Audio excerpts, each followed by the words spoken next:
Hello students, I welcome you once again to this channel Prabhavi competition. अब मैं सबका स्वागत करता हूं दोस्तों, और आशा और उम्मीद करता हूं कि आप सभी बहुत अच्छे होंगे, तैयारी भी बहुत जम के कर रहे होंगे। दोस्तों, ये जो जीएस की हमारी घटना चक्र वाली पॉइंटर की सीरीज चल रही है, इसमें हमने ऑलमोस्ट इसके सारे सब्जेक्ट जैसे कि history, polity, geography, environment and ecology, तमाम चीज़ें हमने कवर कर रखी है। Now it's time for us to cover economics also. Economic में हमने इकोनॉमिक्स एंड सोशल डेवलपमेंट में एक वीडियो में हमने एग्रीकल्चरल सेक्टर तक कवर कर लिया था, तो इस वीडियो में हम इसके आगे का पार्ट कवर करेंगे। तो मैं कहना चाहूँगा कि चैनल पे नए हैं, अभी तक नहीं सब्सक्राइब कर रखा है तो इसे ज़रूर सब्सक्राइब कीजिए। This is extremely important. Bell icon को भी प्रेस कीजिए ताकि हमारे लेटेस्ट वीडियोज़ का नोटिफिकेशन आपको मिलता रहे। ये आप काम अभी कर लीजिए, दिस इज़ एक्सट्रीमली इंपॉर्टेंट। हमने, जैसा कि मैंने बताया कि हमने एग्रीकल्चरल सेक्टर तक कवर कर लिया था, तो हम लोग अब कवर करेंगे इंडस्ट्रियल सेक्टर। ठीक है, इंडस्ट्रियल सेक्टर में पहला पॉइंटर कहता है कि with reference to PM Gati Shakti scheme, with reference to PM Gati Shakti scheme these statements are correct. PM Gati Shakti scheme जो है ये बहुत इंपॉर्टेंट एक स्कीम है। इसमें लॉजिस्टिक और तमाम चीज़ों का जीर्णोद्धार होना है। ठीक है, इसमें हम लोग देखेंगे कि इसमें हर तरीके से जो ट्रांसपोर्टेशन वाली चीज़ है उसको देखेंगे, लॉजिस्टिक इंफ्रास्ट्रक्चर के बारे में है। तो ये बहुत इंपॉर्टेंट स्कीम है। तो पीएम गति शक्ति स्कीम जो है एक नेशनल प्लान है। दिस वाज लॉन्च्ड इन 2021, 2021 में आया, तो रिसेंट ही है। The PM Gati Shakti scheme pertains to 7 engine. इसके 7 इंजन कहे जा रहे हैं। वो 7 इंजन में नंबर 1 है रोड, नंबर 2 पे है रेलवे, नंबर 3 पे आप देख सकते हैं यहाँ पे एयरपोर्ट्स है। मतलब हर तरीके का जो ट्रांसपोर्टेशन की फैसिलिटी है उसको डेवलप किया जाएगा, पोर्ट्स को डेवलप किया जाएगा नंबर 4 पे। नंबर 5 पे आता है इंजन नंबर 5 मास ट्रांसपोर्टेशन, नंबर 6 इंजन वाटरवेज, और नंबर 7 जो है वो लॉजिस्टिक इंफ्रास्ट्रक्चर है। दिस इज़ नेशनल जो इन्वेस्टमेंट प्लान है उसके अकॉर्डिंगली ये चलेगा, उससे अलाइंड है पीएम गति शक्ति फ्रेमवर्क। ठीक है, नेशनल जो इंफ्रास्ट्रक्चर जो पूरी प्लानिंग है उससे रिलेटेड है। नेक्स्ट क्वेश्चन देखते हैं। नेक्स्ट क्वेश्चन कहता है कि the first Indian private sector company, the first Indian private sector company to find place in global 500 list of Fortune magazine. Fortune magazine क्या करता है, ग्लोबली 500 जो सबसे इम्पॉर्टेंट कंपनियां हैं उनका लिस्ट जारी करता है। ठीक है, ये हर साल इनकी ये लिस्ट में रैंकिंग वाइज ये कंपनियां आती हैं। उसमें जो हमारा पहला प्राइवेट सेक्टर का कंपनी ज्वाइन किया है वो है 2006 में ज्वाइन किया था, रिलायंस इंडस्ट्रीज़ लिमिटेड। अभी तो ये काफ़ी ऊपर के लेवल पे ये रहता है। ठीक है, 2006 में पहला हमारा इंडियन प्राइवेट सेक्टर का कंपनी कोई ज्वाइन किया था इसको, तो वो था Reliance industry limited. Next question कहता है कि in the list of 2022 of Fortune global 500 Walmart is eight top. ठीक है, कौन सा टॉप पे है, इसमें वालमार्ट टॉप पे है। वाइल हमारे इंडियन कंपनी जो टॉप जो हैं, मतलब 3 जो कंपनियां हैं टॉप की जो कि 500 वाले लिस्ट में है, टॉप 3 में नहीं है, याद रखिएगा। टॉप 3 5 में से 500 में से नहीं है, बट हमारी 3 जो टॉप कंपनियां हैं वो हैं जो कि इस लिस्ट में शामिल है। वो है LIC, और उसके अलावा जो है रिलायंस है, उसके अलावा इंडियन ऑयल इसमें शामिल है। अगला पॉइंटर देखते हैं, कहता है कि according to Fortune India list जो कि 500 कंपनियों का आता है, कॉरपोरेशन कंपनियां इसमें रहती हैं। द बिगेस्ट कंपनी और कॉरपोरेशन इन 2022 इज़, भारतीय देखा जाए तो बिगेस्ट जो है वो रिलायंस इंडस्ट्री है।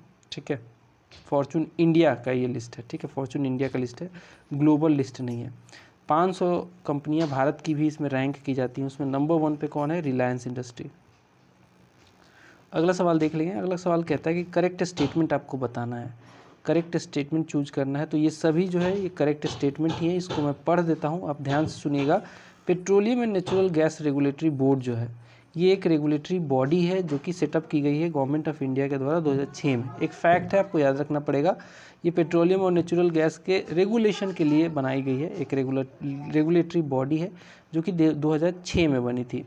One of the task of PNGRB, that is Petroleum and Natural Gas Regulatory Board, is to ensure competitive market for gas. किसके लिए, competitive market for gas, and it appeals against the decision of PNGRB go before the appellate tribunals for electricity. किसके पास जाता है, appellate tribunal for electricity के पास जाता है। अगला सवाल देख लेते हैं। With reference to corporate social responsibility CSR the correct statement आपको बताना है। With reference to corporate social responsibility CSR से रिलेटेड करेक्ट स्टेटमेंट आपको बताना है। तो करेक्ट स्टेटमेंट है इसमें CSR जो कॉर्पोरेट सोशल रिस्पॉन्सिबिलिटी है उससे रिलेटेड जो करेक्ट स्टेटमेंट है वो है दैट इज़ कंपनीज एक्ट 2013 में आया था, इंट्रोड्यूस्ड मैंडेटरी CSR। इसमें CSR दिया गया कि भाई कॉर्पोरेट जो पैसा कमा रही है, भारत से इतना सारा धन कमा रही हैं, उनकी कुछ सोशल रिस्पॉन्सिबिलिटी होनी चाहिए, तो वो सोशली कुछ कंट्रीब्यूट करे सोसाइटी के वेलफेयर के लिए। तो ये कब लाया गया? कंपनी एक्ट जो 2013 वाला आया था उसमें लाया गया था। Companies covered under this will have to spend at least 2% of their average net profit for the past 3 years in the activities under CSR। Corporate social responsibility के तहत जो लास्ट 3 साल में जो भी इनका प्रॉफिट है उसका 2% खर्चा करना पड़ेगा इनको सोशल वेलफेयर के लिए देश के। The country which has made corporate social responsibility act first, वो है भारत। भारत ने इसको लागू करने वाला पहला देश बना ये भारत, ठीक है। Country which has made corporate social responsibility act first, answer होगा इंडिया। इंडिया ने पहली बार इसको लागू किया था। अगला सवाल देख लेते हैं। These statements are correct about Uday Kotak committee. Uday Kotak committee जो है ये किस लिए बनाई गई थी? ये सेबी के द्वारा बनाई गई थी। सबसे पहले तो जान लीजिए सेबी क्या होता है। ये जो हमारा कैपिटल मार्केट है, जो स्टॉक एक्सचेंज वगैरह, इसको रेगुलेट करने का काम करता है SEBI. Stock and security and exchange board of India बोलते हैं। तो सिक्योरिटी मार्केट को रेगुलेट करने का काम करता है। It relates to corporate governance, ठीक है। ये किससे रिलेटेड था? सेबी के ने बनाया था कि कॉर्पोरेट गवर्नेंस की कोई कंपनी कोई फ्रॉड तो नहीं कर रही है, कुछ डेटा तो नहीं छुपा रही है, प्रॉफिट को बढ़ा या चढ़ा के, या फिर कुछ अनअकाउंटेबिलिटी तो नहीं कर रही है, उसके लिए बनाया गया था। It recommends that at least half of the companies board must comprise independent directors. इसमें बोला गया कि हाफ ऑफ द जो कंपनी के बोर्ड हैं उसमें मेंबर्स में हाफ जो हैं वो इंडिपेंडेंट डायरेक्टर्स होने चाहिए, किसी का प्रेशर ना हो उनके ऊपर। It recommends that the post of chairman and managing director should be separated. Chairman और मैनेजिंग डायरेक्टर का जो है पोस्ट अलग अलग करना चाहिए। उदय कोटक साहब की एक कमेटी थी। अगला सवाल देखते हैं। The correct statements with reference to Indian railways are. भारतीय रेलवे से रिलेटेड करेक्ट स्टेटमेंट चुनना है। तो अचीविंग 100% इलेक्ट्रिफिकेशन इसने टारगेट लिया था 2013 का, और 2023 का ये टारगेट था, और 2030 का इंडियन रेलवे का टारगेट है कि नेट जीरो कार्बन इमिशन बनेगा, मतलब कि कार्बन इमिट करेगा ही नहीं, फुल्ली इलेक्ट्रीफाइड हो जाएगा, 1% जो है कार्बन इमिशन नहीं होगा। In India first rubber based tyre metro is being built in Nashik. In India first rubber based tyre जो है मेट्रो ये बनाया जा रहा है नासिक में। अगला सवाल देखते हैं। The first showroom in India of the retail furniture giant IKEA was opened in this city in 2018। अब आइकिया एक बहुत बड़ी फर्नीचर की कंपनी है, रिटेल लेवल पे ये बेचती है। तो पहला जो है इसका शोरूम भारत में खुला था हैदराबाद में। पहला इसका शोरूम खुला था भारत में, कहाँ पे? हैदराबाद में। आंसर होगा Hyderabad. In this district of Madhya Pradesh industrial development centre Benmore is situated. Answer होगा मुरैना। मुरैना डिस्ट्रिक्ट में मध्य प्रदेश के इंडस्ट्रियल डेवलपमेंट सेंटर बैनमोर जो है सिचुएटेड है। These two cities of Madhya Pradesh are included in town of export excellence. ये दो शहर जो मध्य प्रदेश के हैं इनको टाउन ऑफ एक्सपोर्ट एक्सेलेंस, यहाँ पे एक्सपोर्ट बहुत अच्छा होता है, ये है देवास एंड इंदौर। अगला सवाल देखते हैं। The chairman of the committee on revisiting and revitalising. Revitalising का मतलब होता है कि पुनर् उसमें जीवन डालना, ठीक है। Revisiting and revitalising the PPP model. PPP model क्या होता है? पब्लिक प्राइवेट पार्टनरशिप मॉडल बोलते हैं, जिसमें पब्लिक के तौर पे जो है सरकार का रिप्रेजेंटेशन रहता है, प्राइवेट में प्राइवेट कंपनियां रहती हैं, और इस तरीके के पार्टनरशिप मॉडल को हम बहुत जगह यूज कर सकते हैं, सच एज इंफ्रास्ट्रक्चर डेवलपमेंट में। इसके लिए एक कमेटी बनाई गई थी जिसके चेयरमैन बनाए गए थे केलकर साहब। केलकर साहब इसके चेयरमैन बनाए गए थे। अगला सवाल देखते हैं। This infrastructure sector of India is related with Bharatmala project. Bharatmala project में रोड इंफ्रास्ट्रक्चर से रिलेटेड ये पूरा काम होने वाला है। भारतमाला प्रोजेक्ट जो है ये जो है पूरा जो है रोड इंफ्रास्ट्रक्चर से रिलेटेड है। इसमें सड़क के ऊपर ब्रिज बनाना, सड़क बनाना, तमाम चीज़ें इसमें होने वाली है। एसर्सन और रीजन वाला सवाल देखिए। एसर्सन कहता है कि government has launch the national infrastructure pipeline ठीक है, national infrastructure pipeline for the period of 2020 से लेकर 2030 तक, ये 10 साल के लिए, जिसमें हेवी इन्वेस्टमेंट करने की बात की जा रही है। And the objective of NIP is to provide equitable access to infrastructure for all. तो ये जो है ए फॉल्स है, आर ट्रू है। ये जो पीरियड है ये गलत है, ठीक है, पीरियड जो है गलत है, बट आर रीजन जो है ये सही है। अगला सवाल देखते हैं। This industrial economic corridors of India are being developed in collaboration with Japan. तो देखिए, दिल्ली, मुंबई और चेन्नई बेगा, ये 2 इंडस्ट्रियल कॉरिडोर ऐसे कॉरिडोर है। इंडस्ट्रियल कॉरिडोर ऐसा कॉरिडोर होता है जहाँ पे आप उस पूरे कॉरिडोर में, दिल्ली से लेकर मुंबई तक पार्टिकुलरली वो जो कॉरिडोर बनेगा उसमें आपको इंडस्ट्रीज़ बहुत ज़्यादा देखने को मिलेंगी। उससे रिलेटेड फैसिलिटीज़, रोड, हर तरीके की एक्सपोर्ट से रिलेटेड फैसिलिटीज़, तमाम चीज़ें देखने को मिलेंगी। तो ये 2 जो इंडस्ट्रियल कॉरिडोर, इकोनॉमिक कॉरिडोर जिसे कह सकते हैं, बन रहा है भारत में, दिल्ली और मुंबई, दिल्ली मुंबई के बीच वाला नंबर 1, नंबर 2 चेन्नई और बेगा के बीच वाला, इसमें मदद कर रहा है Japan. These purpose for which the Deepak Parekh committee was constituted। तो देखिए, दीपक पारेख कमेटी किस लिए बनाया गया था, ताकि ये सजेस्ट कर सके, ये committee particularly, measures for financing the development of infrastructure. अब देखिए, इंफ्रास्ट्रक्चर में जो पैसा बहुत लगता है, तो कहाँ से पैसा आएगा, क्या मीजर्स होगा, वो सजेस्ट करने के लिए दीपक पारेख कमेटी बनाई गई थी। According to recent data released by Indian cellular association, India has acquired this position in the world in producing mobile phones. कितना जो है मोबाइल प्रोडक्शन के टर्म्स में भारत का रैंकिंग आता है, ये बताना है। ये डेटा जो रिलीज़ हुआ है, इंडियन सेलुलर एसोसिएशन ने रिलीज़ किया है। इसके हिसाब से भारत वर्ल्ड में दूसरा ऐसा देश बन गया है जो सबसे ज़्यादा जो प्रोडक्शन है मोबाइल का करता है। अगला सवाल देखते हैं। With reference to national investment and infrastructure fund, with reference to national investment and infrastructure fund, the correct statement आपको बताना है। अब ये फंड अगेन इसलिए लाया गया ताकि इंफ्रास्ट्रक्चर सेक्टर में बहुत ज़्यादा पैसा लगता है, तो एक फ़ंड बना दिया गया इसके लिए। सो करेक्ट स्टेटमेंट है इससे related, it is an organ of नीति। नीति is national institution for transforming India. ये अर्स्टवाइल जो प्लानिंग कमीशन था उसको रिप्लेस किया था जनवरी 2015 में, और ये अब जो है इंफ्रास्ट्रक्चर एंड डेवलपमेंट, प्लानिंग, सब कुछ ये देखता है। It has a proposed corpus of 40,000 crore. इसका जो है national investment and infrastructure fund का जो कॉर्पस है, मतलब इसमें कितना पैसा है, तो वो 40,000 करोड़ पैसा है। द नेशनल मैन्युफैक्चरिंग पॉलिसी जो है, the national manufacturing policy release by government of India on which date. National manufacturing policy जो है दोस्तों, ये गवर्नमेंट ऑफ इंडिया ने 4 नवंबर 2011 को जो है रिलीज़ किया है। 4 नवंबर 2011 को जो है इसको रिलीज़ किया गया है। National manufacturing policy was introduced by government of India in 2011। ठीक है, सेम ही सवाल है।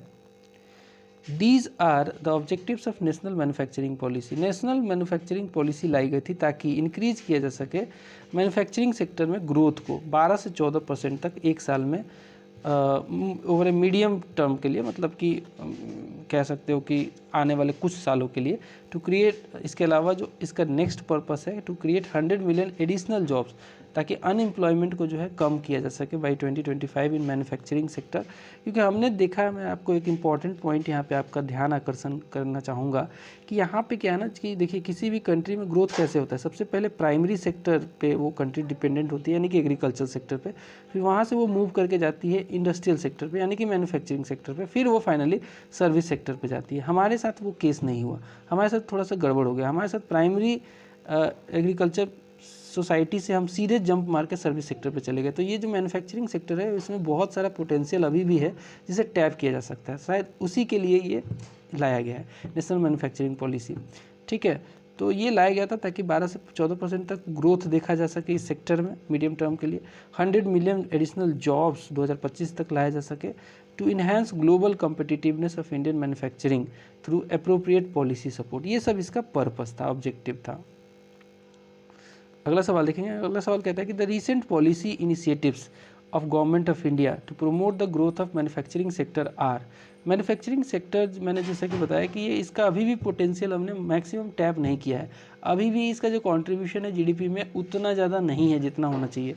इसका एग्जाम्पल मैंने बताया कि भारत जो है जंप मार गया सीधा, प्राइमरी सेक्टर से जंप मारा, सीधा सर्विस सेक्टर पर चला गया, मैन्युफैक्चरिंग सेक्टर उसमें मिस हो गया। तो उसके लिए कुछ रीसेंट पॉलिसी इनिशिएटिव लाई गई हैं गवर्नमेंट ऑफ इंडिया के, ताकि जो है और इसमें प्रमोट किया जा सके ग्रोथ को। तो इसका जो है वो एक है कि सेटअप किया जाएगा, national investment and manufacturing zones बनाए जाएंगे। इसके अलावा प्रोवाइड किया जाएगा benefit of single window clearance. कोई भी अगर कंपनी मैन्युफैक्चरिंग सेक्टर में आना चाहती है तो उसको सिंगल विंडो क्लियरेंस मिलेगा, उसको बहुत सारे क्लियरेंस बहुत ईजिली मिल जाएंगे, तो सेटअप करने में इतनी दिक्कत नहीं होगी। Establishing the technology acquisition and development fund also, ताकि जो टेक्नोलॉजी के मामले में हम बहुत सारी चीज़ों में पीछे रह जाते हैं, मैन्युफैक्चरिंग पूरा टेक्नोलॉजिकल चीज़ों से ही बेस्ड है, तो उसको डेवलप करने के लिए भी एक फ़ंड सेटअप किया गया है। India's first national investment and manufacturing zone was propose to be set up in Andhra Pradesh. Answer होगा Andhra Pradesh. India's first national investment and manufacturing zone जो है it was propose to be set up in Andhra Pradesh. These statements are correct about make in India. Make in India programme जो है एक flagship programme है। Flagship का कहने का मतलब ये है कि बहुत बड़ा गवर्नमेंट का ये प्रोग्राम है। स्वच्छ भारत हो गया, मेक इन इंडिया हो गया, ये बहुत इंपॉर्टेंट प्रोग्राम्स है गवर्नमेंट ऑफ इंडिया के। तो मेक इन इंडिया से रिलेटेड आपको करेक्ट स्टेटमेंट ऑप्ट करना है। तो नंबर 1 जो करेक्ट स्टेटमेंट है वो that is make in India programme was launched in the year 2014। सबसे पहला फैक्ट है ये कि मेक इन इंडिया प्रोग्राम जो है 2014 में लॉन्च हो गया। इसको क्यों लाया गया था? ताकि ये इनकरेज हो, कंपनियों को इनकरेज कर सके मैन्युफैक्चरिंग भारत में करने के लिए, एंड फैसिलिटेट किया जाए इन्वेस्टमेंट। जो मैन्युफैक्चरिंग सेक्टर में जो इन्वेस्टमेंट चाहिए उसको फैसिलिटेट किया जा सके। कि भाई पहले था made in India, made India नहीं, मेक इन इंडिया लाओ, मतलब कि भारत में बनाओ। बाहरी कंपनी भी हो तो भारत में आके बनाओ। भारत की कंपनियां तो करेंगे ही मेक इन इंडिया। अगला सवाल देखते हैं, the government policy make in India aims at what. तो इसका जो है कि भाई पहले जो ब्यूरोक्रेटिक स्लॉथ था कि भाई कंपनियों को इतनी जल्दी क्लियरेंस मिलता ही नहीं था, काफ़ी दिक्कतें हुआ करती थी, रेड टेपिज्म हुआ करता था, तो उसका removal, that is removal of bureaucratic sloth, reduction in the cost of manufacturing of course. तभी तो ज़्यादा मतलब मेक इन इंडिया में क्या होगा कि भाई अगर भारत में आप बनाओगे तो एक तो भारत का रॉ मटेरियल यूज होगा, भारत का लेबर यूज होगा, भारत का रॉ मटेरियल, भारत का लेबर यूज होगा, तो चीप जो है आपको प्रोडक्शन देखने को मिलेगा। इसके अलावा एलिमिनेशन ऑफ रेड टेपिज्म, जैसा कि मैंने बताया, and making the Indian products competitive also. The make in India programme was started in, ये सितंबर 2014 में जब ये इंडिया गवर्नमेंट बनी थी उसी तुरंत बाद ही जो है अगस्त में बनी थी और सितंबर में इसे लॉन्च कर दिया गया था। Logo of make in India बहुत बार पूछा गया है। ये जो है ना, ये कॉग्स से डिफरेंट टाइप के जो मटेरियल्स होते हैं, जो कॉग्स वगैरह सिल हॉटे ऑफ लायन से बनाया गया है, ठीक है। इसमें कहीं आप देखोगे तो ऐसा जो गोल सा इसमें जो दांत वाला ये होता है ना चीज़, कॉग्स जो होते हैं वो घूम रहा है, कहीं कहीं ऐसे ऐसे घूम रहा है, ऐसे करके लायन बना दिया गया है, ठीक है। आप इसका पिक्चर गूगल पे सर्च करके देख सकते हो। Among the make in India ease of doing business and startup India and digital India, it is not an initiative of for industrial development. देखिए इंडस्ट्रियल डेवलपमेंट के लिए ईज ऑफ डूइंग बिजनेस तो चाहिए ही चाहिए, तभी तो इंडस्ट्री आराम से जो है अपने बिजनेस को सेटअप कर पाएंगी। Make in India definitely Bharat में मेक इन इंडिया, भाई आओ यहाँ पे प्रोडक्शन करो, ये भी जो है रिलेटेड है किससे, ये भी इंडस्ट्रियल डेवलपमेंट से रिलेटेड है। स्टार्टअप इंडिया भी कंपनी खोलने से ही रिलेटेड है, मैन्युफैक्चरिंग का। डिजिटल इंडिया जो प्रोग्राम है ये इससे रिलेटेड नहीं है। डिजिटल इंडिया जो है टोटली डिफरेंट है, तो आंसर होगा हमारा जो नहीं रिलेटेड है वो डिजिटल इंडिया है। The specific requirements of the startups can be fulfilled through what. तो स्पेसिफिक जो रिक्वायरमेंट है स्टार्टअप का that can be fulfilled through angel investor. Angel investor ऐसे इन्वेस्टर होते हैं जो कि आपके घर के ही हो सकते हैं। वो पैसा ऐसी कंपनियों में लगाते हैं कि भाई उनको लगता है कि इसका जो है डेफिनेटली आगे फ्यूचर अच्छा होगा। तो इस तरीके के इन्वेस्टमेंट जो कि घर से हो या फिर कोई फ्रेंड पैसा लगा दिया, इसको एंजल इन्वेस्टमेंट कहते हैं। न्यू वेंचर्स में ये लगाते हैं, स्टार्टअप्स में लगाते हैं। वेंचर कैपिटल जो होता है अगेन ये भी उम्मीद करते हैं कि आगे जाके कंपनी बहुत ज़्यादा ग्रो करे, तो वेंचर कैपिटलिस्ट जो है पैसा लगाते हैं। क्राउड फंडिंग भी की जाती है।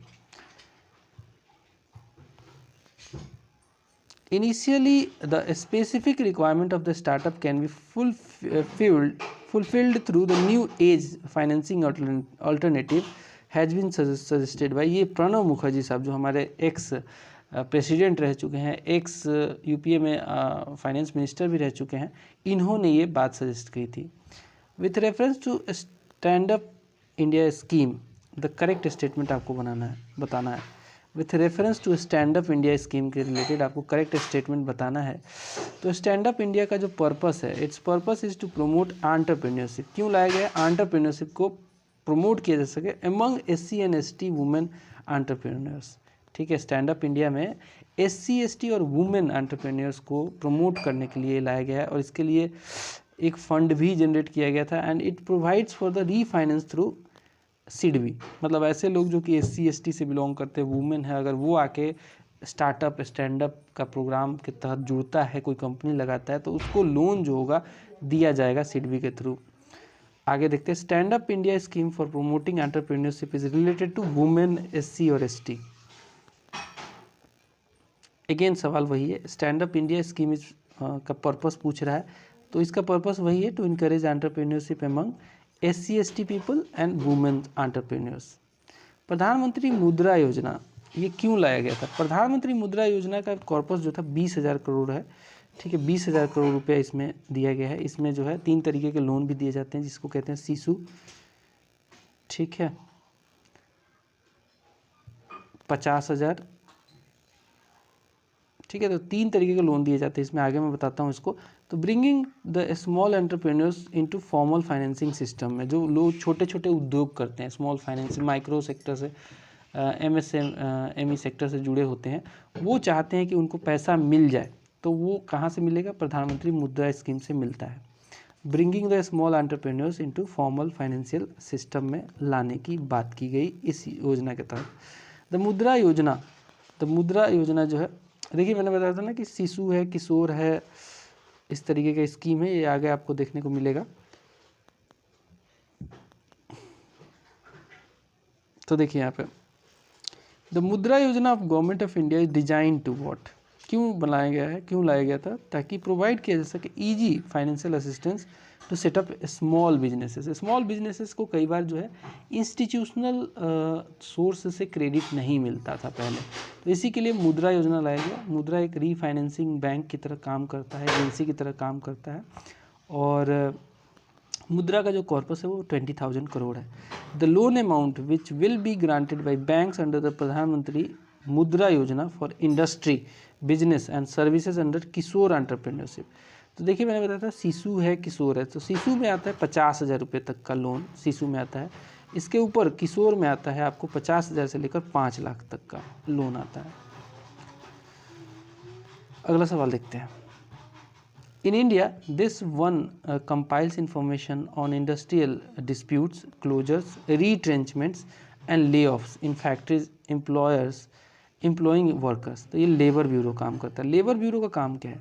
लेबर ब्यूरो जो है वो देखता है कि लेबर से रिलेटेड कोई दिक्कतें तो नहीं हो रही हैं। लेबर ब्यूरो का यही काम है, क्योंकि हमारे देश में बहुत सारी कंपनियां हैं जो कि लेबर को बहुत बुरी तरीके से ट्रीट करती हैं, तो उनके ऊपर प्रेशर बनाने के लिए, उनसे रिलेटेड जो लेबर यूनियन और इंडस्ट्री के बीच में जो डिस्प्यूट हो जाता है, कई बार स्ट्राइक होता है, तो उस डिस्प्यूट को जो है कंपाइल करता है, डेटा वगैरह निकालता है लेबर ब्यूरो। ठीक है, क्लोजर हो गया, कई बार कंपनियों का क्लोजर हो जाता है, कई बार छटनी होती है, रिट्रेंचमेंट होता है, कई सारे एम्प्लॉयज़ को हटा दिया जाता है, कई बार ले ऑफ कर दिया जाता है। तो इस तरीके की इन्फॉर्मेशन कौन देता है हमें? लेबर ब्यूरो देता है। With reference to Quality Council of India, with reference to Quality Council of India, the correct statement आपको बताना है। Quality Council of India से related correct statement होगा, Quality Council of India was set up jointly by Government of India। किसके द्वारा setup किया गया था? Government of India एक तरफ पार्टी थी, दूसरी इसमें इंडियन इंडस्ट्री थी। ठीक है, तो दोनों के द्वारा ज्वाइंटली मिल के क्वालिटी काउंसिल ऑफ इंडिया को बनाया गया। Chairman of quality council of India is appointed by the prime minister on the recommendation of industry to government. अगला सवाल देखते हैं। द करेक्ट क्रोनोलॉजिकल सीक्वेंस पूछा है, अब द फॉलोइंग इनएक्टमेंट्स के बारे में आपको करेक्ट क्रोनोलॉजिकल सीक्वेंस पूछा गया है। MRTP एक्ट कब बना था? MRTP एक्ट सबसे पहले बना था, ठीक है, फिर आया था सबसे पहले मिनिमम वेज एक्ट बना था। कब बना था? देख सकते हैं आप यहाँ पे सब कुछ डेटा यहाँ पे दिया गया है। मिनिमम वेज एक्ट जो है 1948 में आया था। सबसे पहले। फिर क्या आया था, फिर आया था 2 नंबर पे आपको इंडस्ट्रियल डेवलपमेंट रेगुलेशन एक्ट आया था, ये आया था 1951 में। फिर आया था MRTP एक्ट 1969 में। फिर आया था फेरा, फॉरेन एक्सचेंज रेगुलेशन एक्ट आया था 1973 में। ठीक है, तो ये जो है करेक्ट क्रोनोलॉजिकल ऑर्डर है, आप इसको याद रखेंगे। सबसे पहले मिनिमम वेज एक्ट आया था, कई बार पूछ लेता है कि मिनिमम वेज एक्ट कब पास हुआ था, कब इनैक्ट हुआ था, तो 1948 में हुआ था। Industries development and regulation act 1951 में आया था। फिर आया था MRTP, ठीक है, मोनोपोलिस्टिक जो रिलेटेड ये था, 1969 में आया था। फिर आया था फॉरेन एक्सचेंज रेगुलेशन एक्ट आया था 1973 में। बाद में फेरा को हटा के फेमा लाया गया था, फॉरेन एक्सचेंज मैनेजमेंट एक्ट, क्योंकि फेरा जो था काफ़ी ड्रैकोनियन था, फॉरेन से जो FDI आना होता था उसको बहुत बुरी तरीके से रोक देता था। फिर अगला सवाल देखते हैं, सर्सन और रीजन वाला है। सर्सन कहता है कि in the past few years there is a lot of merger and acquisition going on Indian industry sector. बिल्कुल सही है, बिल्कुल सही है कि लास्ट कुछ सालों में देखा जा रहा है कि बहुत सारी कंपनियां मर्ज कर रही हैं। अब 2 कंपनियां मर्ज कर गई, बहुत सारा मर्जर और एक्विजिशन देखा जा रहा है। बहुत सारी बड़ी कंपनियां छोटी कंपनियों को खरीद ले रही हैं, तो एक्विजिशन हो जा रहा है। रीजन क्या है, there has been considerable dilution in the MRTP act provision, क्योंकि MRTP में क्या था, प्रोहिबिटेड था। MRTP के जो है उसमें ये प्रावधान था कि बड़ी कंपनियां जो है छोटी कंपनियों को जो है बढ़ने नहीं देती थी पहले, ठीक है। तो अब जो है वो हट गया है, तो दोनों ट्रू है और आर जो है करेक्ट एक्सप्लेनेशन भी है ए का। द ट्रेड डिस्प्यूट एक्ट जो कि 1929 में आया था, द ट्रेड डिस्प्यूट एक्ट बहुत पुराना ये एक्ट है, 1929 में आया था। It provided for a system of tribunals and ban on strikes, ठीक है, कि भाई कई बार क्या होता था कि वर्कर्स जो क्या करते थे, लेबर स्ट्राइक कर देते थे, तो स्ट्राइक हो जाता था तो कंपनी का प्रोडक्शन रुक जाता था, बिल्कुल जो है सब चीज़ रुक जाता था, तो इकोनॉमी बैड असर पड़ता था। तो इसमें जो ट्रेड डिस्प्यूट एक्ट को लाया गया और ये ट्रिब्यूनल्स बनाए गए। ट्रिब्यूनल्स में बोला गया कि भाई दोनों पार्टी आओ, लेबर के भी रिप्रेजेंटेटिव आओ और मैनेजमेंट भी आए और इस प्रॉब्लम को सॉल्व किया जाए, स्ट्राइक मत करो, ठीक है। अगला सवाल देखिए, as per the industrial employment standing order central amendment rules जो 2018 में आया था, करेक्ट स्टेटमेंट आपको चूज करना है। As per the industrial employment standing order आया सेंट्रल अमेंडमेंट रूल्स 2018 में आया था, करेक्ट स्टेटमेंट क्या है, if rules for fixed term employment are implemented, ठीक है, rules it becomes easier for firms and companies to lay off workers, no notice of termination of employment shall be necessary in the case of temporary workman, ये लाया गया था। तो ये कहीं ना कहीं जो एम्प्लॉयर है, जो कंपनियां हैं, उनके लिए ज़्यादा सहूलियत था, लेबर के लिए दिक्कत वाली बात ये इसमें दिखती है। क्यों? क्योंकि कोई भी देख सकते हैं यहाँ पे, कोई भी नोटिस नहीं देना पड़ेगा अगर इनको टर्मिनेशन करना है टेम्प्रोरी वर्कमैन को। टेम्प्रोरी वर्कमैन ऐसे वर्कमैन होते हैं जो कि काम पड़ा तो लिया, फिर हायर एंड फायर वाली कहानी चलती है उनके साथ। करेक्ट स्टेटमेंट अगेन आपको बताना है, द फैक्ट्री एक्ट जो आया था वो 1881 में आया था, बिल्कुल सही है, ठीक है। लॉर्ड रिपन उस समय हुआ करता था, उसके समय में आया था फैक्ट्री एक्ट 1881 में। This was passed with a view to improve working condition of labour, ठीक है, क्योंकि उस समय लेबर को इतनी मतलब सफोकेटेड एरिया में करा देते थे काम कई बार 15-15 घंटे करा देते थे, तो उनके वर्किंग आवर पे भी रेगुलेशन किया गया। भाई बोला गया कि उनकी वर्किंग कंडीशन भी अच्छी होनी चाहिए, and it had not provisions for fix the wages of industrial worker, but इसमें क्या था, इंडस्ट्रियल वर्कर का वेज फिक्स नहीं किया गया, and to allow the workers to form trade union, ठीक है, ये दोनों चीज़ इसमें प्रावधान नहीं था, इसीलिए बाद में ट्रेड यूनियन का कॉन्सेप्ट आया। NM Lokhande was the pioneer in organising the labour movement in British India, बिल्कुल सही है, NM लोखंडे का नाम याद रखना। These labour rule related acts have been amalgamated into the code of wages act 2019। अब देखिए 3 कोड आए थे जिसमें बहुत सारे जो इतने सारे जो लेबर से रिलेटेड जो एक्ट है उनको एमलगमेशन किया गया था, एक में डाला गया था।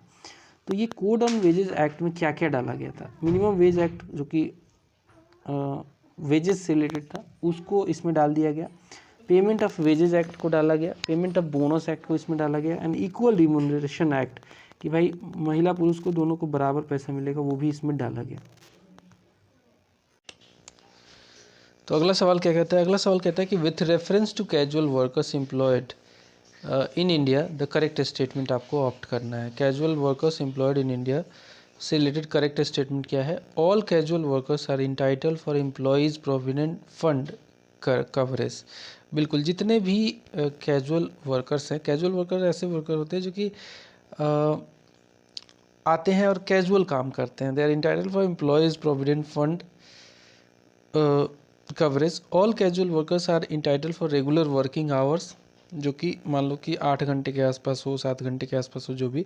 And over time payment also. जब कैजुअल लेबर कोई काम करता है, वर्कर जो काम करता है वो ओवर टाइम करेगा तो उसको ओवर टाइम का पेमेंट देना पड़ेगा, OT जिसे कहते हैं। The government can buy A notification specify that an establishment और industry shall pay wages only through its bank account. Next question. With effect from 1st April 2023, the minimum wage for unskilled labor उत्तर प्रदेश में कितना fix किया गया है? जो minimum मतलब 1 month का जो वेज है, अनस्किल्ड मतलब उसको कोई भी स्किल नहीं आता है, ना वो बहुत अच्छा इलेक्ट्रीशियन है, ना बहुत अच्छा कोई भी स्किल नहीं है, मान लो ओनली मैनुअल वर्क कर रहा है, तो उसे जो है मिनिमम देना पड़ेगा 10,089 रुपये पर मंथ। मतलब कह सकते हैं कि 350 के आसपास जो है इसका वेज बनता है। इसमें 30 से भाग दोगे तो 3, 10, 8, 3, 18, 9, मतलब वही है 330 रुपये के ऊपर, 333 कह सकते हैं। The share of industry in GDP में देखिए, ग्रॉस डोमेस्टिक प्रोडक्ट में इंडस्ट्रियल सेक्टर का जो कंट्रीब्यूशन रहता है वो 25 से 30% के आसपास रहता है, 25 से 30% के आसपास रहता है, ठीक है। इसी के अराउंड में घूमता रहता है, ये एग्जैक्ट फिगर नहीं है, एक रेंज में दिया गया है। जैसा कि सेकेंड जो एडवांस एस्टिमेट आया था उसके हिसाब से 2022-23 वाला 28.3% कंट्रीब्यूशन टू द जीडीपी। सबसे ज़्यादा जीडीपी में कंट्रीब्यूशन रहता है टर्सरी सेक्टर का, यानी कि टर्सरी सेक्टर यानी कि सर्विस सेक्टर का सबसे ज़्यादा जो है कंट्रीब्यूशन रहता है। सबसे कम रहता है प्राइमरी सेक्टर यानी एग्रीकल्चरल सेक्टर का। और एक बात और बता दूं कि एग्रीकल्चरल सेक्टर में लोग बहुत एम्प्लॉयड हैं, अभी भी लगभग 50% लोग जो है अपने जीविकोपार्जन के लिए, लिविंग के लिए डिपेंडेंट हैं, एम्प्लॉयड हैं एग्रीकल्चर सेक्टर पे। What was the industrial growth rate of India during 2022-2023? First जो एडवांस एस्टीमेट आया था उसके हिसाब से, विथ जो बेस ईयर है 2011-12 वाला, तो भारत का जो ग्रोथ रेट रहा था वो रहा था, इंडस्ट्रियल ग्रोथ रेट की बात करें तो 4.1% आया था। ये खाली इंडस्ट्रियल ग्रोथ रेट है, ठीक है, जीडीपी नहीं है। मतलब कि 2022-23 के हिसाब से एक साल में जो है प्रीवियस फाइनेंशियल ईयर 2021-22 से लें तो ये जो है ग्रोथ जो हुआ है वो 4.1% का हुआ है, जो कि इतना भी अच्छा नहीं है, इसको और ज़्यादा ग्रो करना चाहिए। असर्शन और रीजन वाला सवाल है। असर्शन कहता है कि there was an increase in industrial production during 1999 and 2000 के बीच में इंडस्ट्रियल प्रोडक्शन में जो है इंक्रीज हुआ था, असर्शन कहता है। रीजन क्या हो सकता है भाई? इसका रीजन कहता है कि the period witnessed A stable exchange rate. Exchange rate मतलब कि जो रुपया का कन्वर्जन होता है डॉलर में वो कैसा था, ये स्टेबल था। एंड इम्प्रूव्ड बिजनेस सेंटीमेंट, तो दोनों बातें इंडिविजुअली सही है और आर जो है करेक्ट एक्सप्लेनेशन भी है ए का। अगला सवाल देखते हैं। Among the manufacturing, mining, electricity and construction activities की बात करिए, 4 एक्टिविटी दिया गया है, manufacturing, mining, electricity and construction activities. It has not been included in the industrial production index of India. तो कंस्ट्रक्शन जो है दोस्तों याद रखिएगा, कंस्ट्रक्शन जो है इंडस्ट्रियल प्रोडक्शन इंडेक्स में नहीं रखा गया, नहीं रखा गया। This is not included in index of industrial production, IIP जिसे बोलते हैं, which is measure of industrial activities in the Indian economy. तो गैस एंड वाटर सप्लाई इसमें नहीं रखा गया है। इंडस्ट्रियल जो इंडेक्स है, जिसे हम इंडेक्स ऑफ इंडस्ट्रियल प्रोडक्शन भी कहते हैं, उसमें गैस और वाटर सप्लाई को नहीं रखा गया है। This agency releases the index of industrial production, measures industrial performance in India. तो NSO जो है, नेशनल स्टैटिस्टिकल ऑफिस, पहले ये हुआ करता था NSSO, अभी क्या है CSO और NSSO को, CSO और NSSO को मर्ज करके एक ही बॉडी बना दी गई है, नेशनल स्टैटिस्टिकल ऑफिस। ये क्या देता है? ये आपको डेटा देता है, डेटा रिलीज़ करता है कैसा परफॉर्मेंस रहा है इंडेक्स ऑफ इंडस्ट्रियल प्रोडक्शन का, मतलब ओवरऑल जो इंडस्ट्री सेक्टर है उसका ग्रोथ कैसा हो रहा है, परफॉर्मेंस कैसा है, इसमें कितने लोग एम्प्लॉयड हैं, कितने लोग कैजुअल वर्कर हैं, इस सब तरीके का डेटा यहाँ से मिलता है। The series of index of industrial production which was released by Government of India on 10th June 2011 had changed the base year from 1993 to 1994 वाले से लेकर ये बेस चेंज हो गया है अभी 2004 और 5, ठीक है। 2005, 4 और 5 जो है IIP का जो बेस है, इंडेक्स ऑफ इंडस्ट्रियल प्रोडक्शन का जो बेस ईयर माना गया है वो 2004-5 है। अब इसमें फर्दर रिवीजन हो जाना चाहिए। इंडेक्स ऑफ, देखिए हो भी गया है, इंडेक्स ऑफ इंडस्ट्रियल प्रोडक्शन जो है इसका करंट बेस ईयर क्या है, इसका करंट जो बेस ईयर है दोस्तों वो 2011-12 है। इंडेक्स ऑफ इंडस्ट्रियल प्रोडक्शन का करंट जो बेस ईयर है वो 2011-12 है। In India, in the overall index of industrial production, the indices of 8 core industry, 8 core industry ऐसी इंडस्ट्री हैं जिसमें सीमेंट आता है, फर्टिलाइजर्स आते हैं, नेचुरल गैस आता है, स्टील आता है, इलेक्ट्रिसिटी आता है, क्रूड ऑयल आता है, कोल आता है। ये इंडस्ट्री ऐसी इंडस्ट्री हैं जो कि 8 कोर इंडस्ट्री, कोर इंडस्ट्री से मतलब है कि ये इतनी इंपॉर्टेंट है कि बाकी इंडस्ट्री इस पर डिपेंड करती है। सो सवाल फिर से एक बार देख लेते हैं। In India, in the overall index of industrial production, the indices of 8 core industries have a combined weight of 40.27%. Index of industrial production में खाली ये 8 जो कोर इंडस्ट्रीज हैं इनका वेटेज 40.27% है। These 8 core industries are cement number 1, number 2 fertilisers, number 3 gas, natural gas जिसे कहते हैं, नंबर 4 रिफाइनरी प्रोडक्ट्स, पेट्रोलियम वगैरह रिफाइन होके जो आता है, नंबर 5 पे है कोल, नंबर 6 पे क्रूड ऑयल, नंबर 7 पे स्टील, नंबर 8 पे है इलेक्ट्रिसिटी। अगला सवाल देखिए, this is not included in 8 core sectors of India. Chemicals इसमें नहीं है। हम देख सकते हैं कि ये जो 8 कोर इंडस्ट्री है इसमें कहीं भी आपको केमिकल देखने को नहीं मिलेगा। In the index of 8 core industries these are given highest weightage. अब इसमें भी देखेंगे तो ये इसमें भी सबसे ज़्यादा वेटेज जो है वो रिफाइनरी प्रोडक्ट का है। कितना परसेंट है, मतलब इनका अगर 100% देखें तो इसमें भी जो है सबसे ज़्यादा 28.0376% रिफाइनरी प्रोडक्ट का जो है वेटेज है। फिर इलेक्ट्रिसिटी का है 19.85 के आसपास, स्टील का 17.91 के साथ थर्ड पे पोजीशन है। सबसे ज़्यादा वेटेज रिफाइनरी प्रोडक्ट्स का, ये याद रखेंगे हमेशा। During the year 2021-2022 this industry recorded the highest growth rate in India. Cement industry का ग्रोथ रेट सबसे ज़्यादा रहा। इंडस्ट्रियल सेक्टर में ग्रोथ रेट की बात करें तो सबसे ज़्यादा ग्रो किया सीमेंट 2021-22 में। अगला सवाल देखते हैं। द करेक्ट स्टेटमेंट आपको बताना है, correct statement. Coal sector was nationalised by government of India, ठीक बात है, coal sector was nationalised by government of India under Indira Gandhi, बिल्कुल सही है, ये हुआ था, कोल सेक्टर को नेशनलाइज किया था इंदिरा गांधी ने। इसके अलावा इंदिरा गांधी के समय नेशनलाइजेशन ऑफ प्राइवेट सेक्टर का बैंक का भी हुआ था। Now coal blocks are allocated by the way of public auction, ये भी बात सही है कि अभी जो कोल ब्लॉक्स जो अलॉट होते हैं वो पब्लिक ऑक्शन के थ्रू होते हैं, उसमें जो बिडर आता है, जो खरीदता है, उसको मिलता है। At present India is importing coal to meet the shortages of domestic supply. Bharat में अभी भी कोल की अभी भी कमी है, तो भारत इम्पोर्ट करता है कोल को, as India is not self sufficient in coal production. अगला सवाल देख लेते हैं। अगला सवाल कहता है कि among the larger industries, among the large industry, small scale industry, micro industry, medium size industry and construction industry that is not included in manufacturing sector. तो कंस्ट्रक्शन इंडस्ट्री को जो है मैन्युफैक्चरिंग सेक्टर में नहीं रखा गया, ये पहले भी सवाल आया था। बाकी सब कुछ है, छोटी कंपनी हो, छोटी इंडस्ट्री हो, बड़ी इंडस्ट्री हो, मीडियम हो, जो भी हो, माइक्रो हो, वो सभी को रखा गया इंडस्ट्री के जो इंडेक्स है उसमें रखा गया। बट मैन्युफैक्चरिंग सेक्टर में कंस्ट्रक्शन इंडस्ट्री नहीं आता है। इन this year the latest classification of MSME was done. 2020 में जो है लेटेस्ट जो है, पहले 2006 में इसको क्लासीफाई किया गया था, बाद में 2020 में इसका डिफिनीसन बदला गया कि माइक्रो कंपनियां इंडस्ट्री कौन सी होगी, स्मॉल स्केल की इंडस्ट्री का क्या क्राइटेरिया रहेगा, मीडियम स्केल का क्या रहेगा। तो ये 2020 में चेंज हुआ है।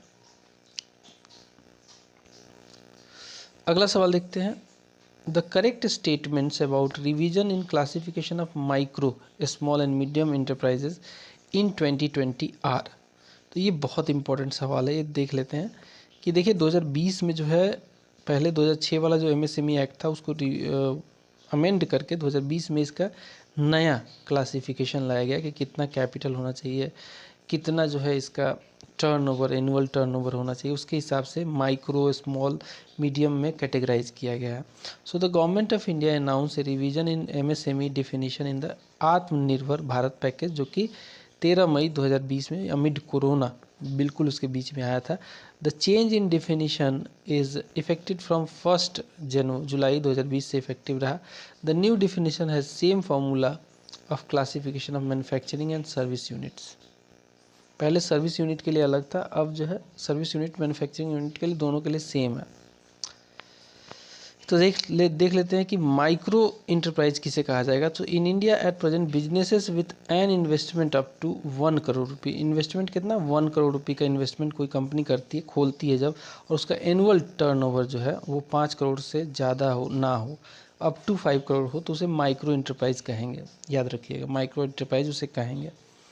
और वहीं को बात करें, इन industrial policy of 1991 the investment amount for small industries approved for general and auxiliary units was rupees 60 lakh and 75 lakh respectively। General के लिए 60 लाख, ऑक्सिलरी यूनिट के लिए 75 lakh. In India at present businesses with an investment up to rupees 1 crore, ये तो हमने discuss कर ही लिया। 1 करोड़ का इन्वेस्टमेंट हो, चाहे वो मैन्युफैक्चरिंग में हो या फिर सर्विस सेक्टर में हो, 1 करोड़ रुपये का इन्वेस्टमेंट होना चाहिए और 5 करोड़ से ज़्यादा का टर्नओवर एनुअल नहीं होना चाहिए, तब उसे हम मानेंगे कि वो माइक्रो इंटरप्राइजेज है का पार्ट है, माइक्रो इंटरप्राइज में आता है। This partly defines the micro enterprise in India. This partly defines the micro enterprise in India. This is investment in plant and machinery और equipment not more than 1 crore. इसे हम micro enterprise में रखेंगे। Investment जो है मशीनरी और plant के setup में 1 करोड़ से ज़्यादा नहीं होना चाहिए और एनुअल टर्नओवर जो है 5 करोड़ से ज़्यादा नहीं होना चाहिए। तो माइक्रो और small medium enterprises development act कब पास हुआ था? 2006 में पास हुआ था, इसे 2020 में अमेंड कर दिया। ठीक है, उसके हिसाब से ही ये माइक्रो वाला बताया मैंने कि 1 करोड़ से ज़्यादा इन्वेस्टमेंट प्लांट और मशीनरी में नहीं होना चाहिए। बट ओरिजिनली ये जो था ये 2006 में आया था, उसके हिसाब से अलग डिफिनीशन दिया गया था, अभी अमेंड होकर 2020 में बदल गया है। The limit of capital investment for a small scale industry as per new industrial policy 1991 के हिसाब से था रुपीज़ 60 लाख। ठीक है, लिमिट जो था कैपिटल इन्वेस्टमेंट का small scale industry new industrial policy जो 1991 में आई थी, उसके हिसाब से 60 लाख का इन्वेस्टमेंट होना चाहिए था। अच्छा, अब आ रहा है कि भाई स्मॉल स्केल के जो मैन्युफैक्चरिंग यूनिट होगा उसमें इन्वेस्टमेंट कितना होना चाहिए, उससे ज़्यादा नहीं होना चाहिए प्लांट एंड मशीनरी में। तो सवाल वही कहता है कि at present investment in plant and machinery in A small scale manufacturing unit should be not more then 10 crore, should be not more then 10 crore, ये याद रखिएगा हमेशा। अगला सवाल देख लेते हैं। As per micro small and medium enterprises development act जो 2006 में आया था, medium enterprises in manufacturing sector they defined as those with the investment. अब देखो हमने माइक्रो देख लिया, माइक्रो हमने देखा था कि 1 करोड़ से ज़्यादा प्लांट और मशीनरी में खर्चा नहीं होना चाहिए, 5 करोड़ से ज़्यादा उसका एनुअल टर्नओवर नहीं होना चाहिए। दूसरे में देखा है स्मॉल वाले में कि इन्वेस्टमेंट जो है 10 करोड़ से ज़्यादा नहीं होना चाहिए। वही अगर हम बात करें अब हम मीडियम इंटरप्राइजेज की, तो इन्वेस्टमेंट जो है 5 से लेकर 10 करोड़ के बीच में होना चाहिए, इससे ज़्यादा नहीं होना चाहिए। ठीक है, किस में? मीडियम इंटरप्राइजेज में।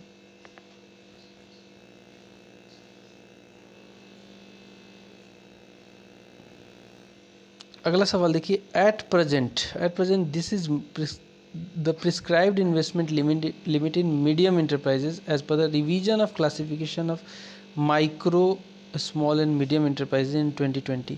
तो ये देखिए ये 2006 का डेटा था, 5 से 10 करोड़ होना चाहिए था। अब ये रिवाइज हो गया है, ये 2006 के हिसाब से होना चाहिए था मीडियम में, लेकिन अब जो है मीडियम के लिए जो है more than 10 crore but not more then 50 crore है। ठीक है, 2020 में रिवाइज होके आया है, क्योंकि हम जानते हैं कि 2020 में रिवीजन हुआ है। तो पहले जो था वो 2006 के हिसाब से था कि मीडियम इंटरप्राइजेज वो इंटरप्राइजेज होगी जिसमें इन्वेस्टमेंट उसके प्लांट और मशीनरी में 5 करोड़ से ज़्यादा और 10 करोड़ से कम हो, 5 से 10 करोड़ के बीच में रहना चाहिए। बट अभी रिवाइज हुआ 2020 में और ये कर दिया गया 10 से 50 करोड़, याद रखेंगे। Investment limit for micro enterprise provided for the act passed in 2006। अब देखिए 2006 का पूछा है माइक्रो में। 2006 में माइक्रो के लिए क्या था, 25 लाख रुपए। अभी माइक्रो के लिए क्या है, 1 करोड़ रुपये। तो माइक्रो में 2006 में उसके इक्विपमेंट में, मशीनरी में 25 लाख का इन्वेस्टमेंट होना था मैक्सिमम, और एनुअल जो टर्नओवर था वो नहीं, 25 लाख था मैन्युफैक्चरिंग सेक्टर के लिए और 10 लाख था सर्विस सेक्टर के लिए। तो अभी क्या है, 2020 में जो आया है, ये दोनों को बराबर कर दिया गया है। पहले जो ये डिफरेंस हुआ करता था वो डिफरेंस ख़त्म करके दोनों के लिए, सर्विस और मैन्युफैक्चरिंग के लिए बराबर कर दिया गया है। साथ में अब जो है, जो स्मॉल स्केल की इंडस्ट्री होगी, वो चाहे मैन्युफैक्चरिंग हो चाहे सर्विस हो या फिर माइक्रो की बात करें, तो वो 1 करोड़ से ज़्यादा उसमें इन्वेस्टमेंट नहीं होना चाहिए। 2006 में क्या था, दोनों के लिए अलग अलग था। सर्विस सेक्टर मैन्युफैक्चरिंग सेक्टर के लिए अलग था, और सर्विस सेक्टर के लिए था 10 लाख, मैन्युफैक्चरिंग के लिए था 25 लाख। तो अभी रिवीजन हो गया, 1 करोड़ हो गया दोनों के लिए, सर्विस का हो, मैन्युफैक्चरिंग का हो, माइक्रो लेवल का है तो 1 करोड़ से ज़्यादा इन्वेस्टमेंट नहीं होना चाहिए। तो अगला पॉइंटर कहता है कि this state had the largest number of registered factories. सबसे ज़्यादा जो है नंबर वाइज देखें, जहाँ पे सबसे ज़्यादा रजिस्टर्ड फैक्ट्रीज हैं वो है Tamil Nadu. Small scale industries are in most cases not as efficient as competitive as the large scale ones. सही बात है, स्मॉल स्केल की कंपनियां जो हैं वो इतनी ज़्यादा जो है इफ़िशिएंट भी नहीं है और कम्पिटिटिव भी नहीं है जितनी कि लार्ज स्केल। लार्ज स्केल के पास हर चीज़ होता है और काफ़ी ग्रो करती है fast. Yet the government provides preferential treatment and reservation in the range of products to the small firms because small scale industry की क्या खासियत है कि सरकार इनको इतने ज़्यादा इफ़िशिएंट नहीं होने पे भी, कम्पिटिटिव नहीं होने पे भी सपोर्ट करती है, क्योंकि ये हायर एम्प्लॉयमेंट जो है, सबसे ज़्यादा एम्प्लॉयमेंट आपको स्मॉल स्केल इंडस्ट्री में देखने को मिलेगा on per unit capital deployment. इसमें छोटे कैपिटल के साथ बड़ा एम्प्लॉयमेंट का जनरेशन होता है and promote A regional dispersion of industries and economic activities. मतलब स्मॉल स्केल इंडस्ट्री हर जगह खुलती है, गांव-गांव में खुलती है, घर घर में। आप देखते कई बार बीड़ी का बनाने का जो है स्मॉल स्केल पे बिजनेस शुरू होता है। बहुत सारी ऐसी इंडस्ट्रीज़ होती हैं जो कि स्मॉल स्केल की होती है, जिसमें एम्प्लॉयमेंट खूब जनरेट करने की कैपेसिटी होती है। साथ में इसमें देखा जाता है कि कहीं ना कहीं कम पैसा लगा के ज़्यादा लोगों को एम्प्लॉयमेंट देने का और रीजनल एरिया में भी खुलने का इसका जो एडवांटेज है, इसलिए सरकार इसको इंसेंटिव देती रहती है। For a developing country like India, India जैसी डेवलपिंग कंट्री की बात करें, small scale and cottage industries should be encourage primarily because they generate large employment opportunity. अभी जस्ट मैंने बताया था कि कम कैपिटल के साथ भी अगर ये खुलती हैं तो बहुत ज़्यादा जो है एम्प्लॉयमेंट जनरेट करने का इनके पास जो है कैपेबिलिटी होता है, इसीलिए जो है ये ज़्यादा प्रमोट होनी चाहिए भारत जैसी कंट्री में जहाँ पे अनएम्प्लॉयमेंट बहुत ज़्यादा है। अगला सवाल देखते हैं, small scale and cottage industries are important because what. क्यों इम्पॉर्टेंट है स्मॉल स्केल और कॉटेज इंडस्ट्री? क्योंकि ये पोटेंशियल होल्ड करती है बहुत ज़्यादा एम्प्लॉयमेंट देने का। Among the textile paper handloom and jute industry the most important small scale industry. सबसे इम्पॉर्टेंट इनमें देखा जाए तो हैंडलूम है, क्योंकि हैंडलूम में सारा काम हाथ से होता है, यानी कि मशीनों की जो है ऑलमोस्ट कह सकते हैं कि कोई ज़रूरत नहीं है यहाँ पे, तो मैन ही ज़्यादा काम करते हैं, हाथ से ज़्यादा काम होता है, तो एम्प्लॉयमेंट के लिए बहुत इम्पॉर्टेंट है। ठीक है, एम्प्लॉयमेंट के लिए बहुत इंपॉर्टेंट है, तो मोस्ट इम्पॉर्टेंट जो है स्मॉल स्केल की इंडस्ट्री बन जाती है हैंडलूम वाली। The largest industry of Uttar Pradesh in terms of employment, employment के जनरेट करने के टर्म में देखें तो जो लार्जेस्ट इंडस्ट्री है उत्तर प्रदेश की वो है handloom. Handloom industry largest industry है। From this sector largest quantity of cotton textile is produced in country. ये सेक्टर है पावरलूम। पावरलूम जो है, पावरलूम होता है, देखिए हैंडलूम और पावरलूम में अंतर ये है कि हैंडलूम में सारी धागे की कताई बुनाई कपड़े की सब कुछ जो है वो हाथों से होता है।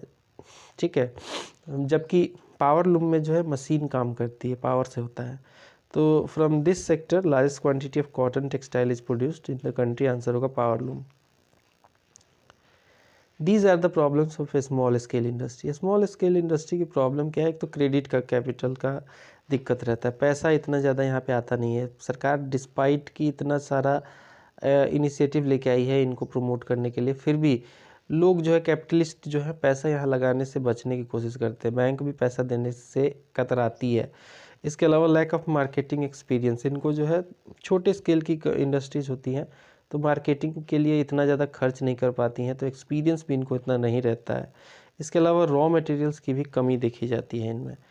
अगला सवाल देखते हैं, this is not a problem of small scale industry. Small scale industry का प्रॉब्लम इसमें से कौन सा नहीं है, that is strikes and lockout. Strikes and lockout बहुत रेयर, ऑलमोस्ट नहीं होता है। स्ट्राइक्स एंड लॉकआउट कहाँ पे होता है, लार्ज स्केल की जो कंपनियाँ होती हैं जहाँ पे बहुत बड़ी संख्या में लेबर्स काम करते हैं, उनके और मैनेजमेंट के बीच में अगर डिस्प्यूट होता है तो वहाँ पे स्ट्राइक्स और लॉकआउट्स देखे जाते हैं। The head office of small industries development bank, SIDBI, SIDBI का जो है सिडबी का जो है हेड क्वार्टर पूछा है, हेड ऑफिस पूछा है, ये लखनऊ में है। सिडबी जो है small industries development bank of India है, एक रीफाइनेंसिंग एजेंसी है SIDBI. The country matched list, country committee और मैच करेक्टली मैच लिस्ट करना है आपको। कुछ कमेटी बनी है और किस साल बनी थी उसको आपको बताना है। तो नायक कमेटी बनी थी 1991 में, अबीद हुसैन कमेटी बनी थी 1995 में, एसएस कोहली कमेटी बनी थी सन 2000 में, और करवे कमेटी बनी थी 1955 में। नायक कमेटी किससे रिलेटेड थी आपको बताना है, ठीक है। नायक कमेटी रिलेटेड थी स्मॉल इंडस्ट्री से रिलेटेड, कब बनी थी 1991 में, ठीक है। स्मॉल स्केल की इंडस्ट्री से रिलेटेड थी नायक कमेटी। उसमें क्या रिफॉर्म्स आने चाहिए, क्या सुधार आने चाहिए, कैसे कैपिटल आएगा, कहाँ से क्या होगा, सब कुछ इन्होंने बताया था। This committee recommended the abolition of reservation of items for the small scale sector in industry. सवाल फिर से सुनिए, this committee recommended the abolition of reservation of items for small scale sector in industry, answer होगा Abid Hussain committee, Abid Hussain committee. तो Abid Hussain committee was related to small and medium industry, किससे रिलेटेड थी, small and medium industry से रिलेटेड थी। अगला सवाल कहता है कि the contribution of India's manufacturing MSMEs in country's total manufacturing GVO gross value में कितना, करंट प्राइसेस पे कितना जो है कंट्रीब्यूशन है, वो है अराउंड 33%। जीवीए होना चाहिए, ग्रॉस वैल्यू एडेड, जीवीओ तो कोई टर्म नहीं है। तो the contribution of India's manufacturing जो एमएसएमईज का सेक्टर है कंट्री के टोटल मैन्युफैक्चरिंग में, इसका जो कंट्रीब्यूशन है वो है around 33%। Among the sugar, cotton, textile, jute and cement, this sector got high rate of growth in the cooperative unit. Cooperative unit cooperation से बनती है, ठीक है। कोऑपरेटिव में बहुत सारे लोग जो है जुड़ते हैं तो कोऑपरेटिव यूनिट बनती है। तो ये सेक्टर जो है वो है cotton textile. Sugar, cotton textile, jute, cement की बात करें तो कोऑपरेटिव यूनिट बन सकती है कॉटन टेक्सटाइल की। In India maximum number of workers are employed in, maximum number of worker जो है भारत में टेक्सटाइल इंडस्ट्री में एम्प्लॉयड है।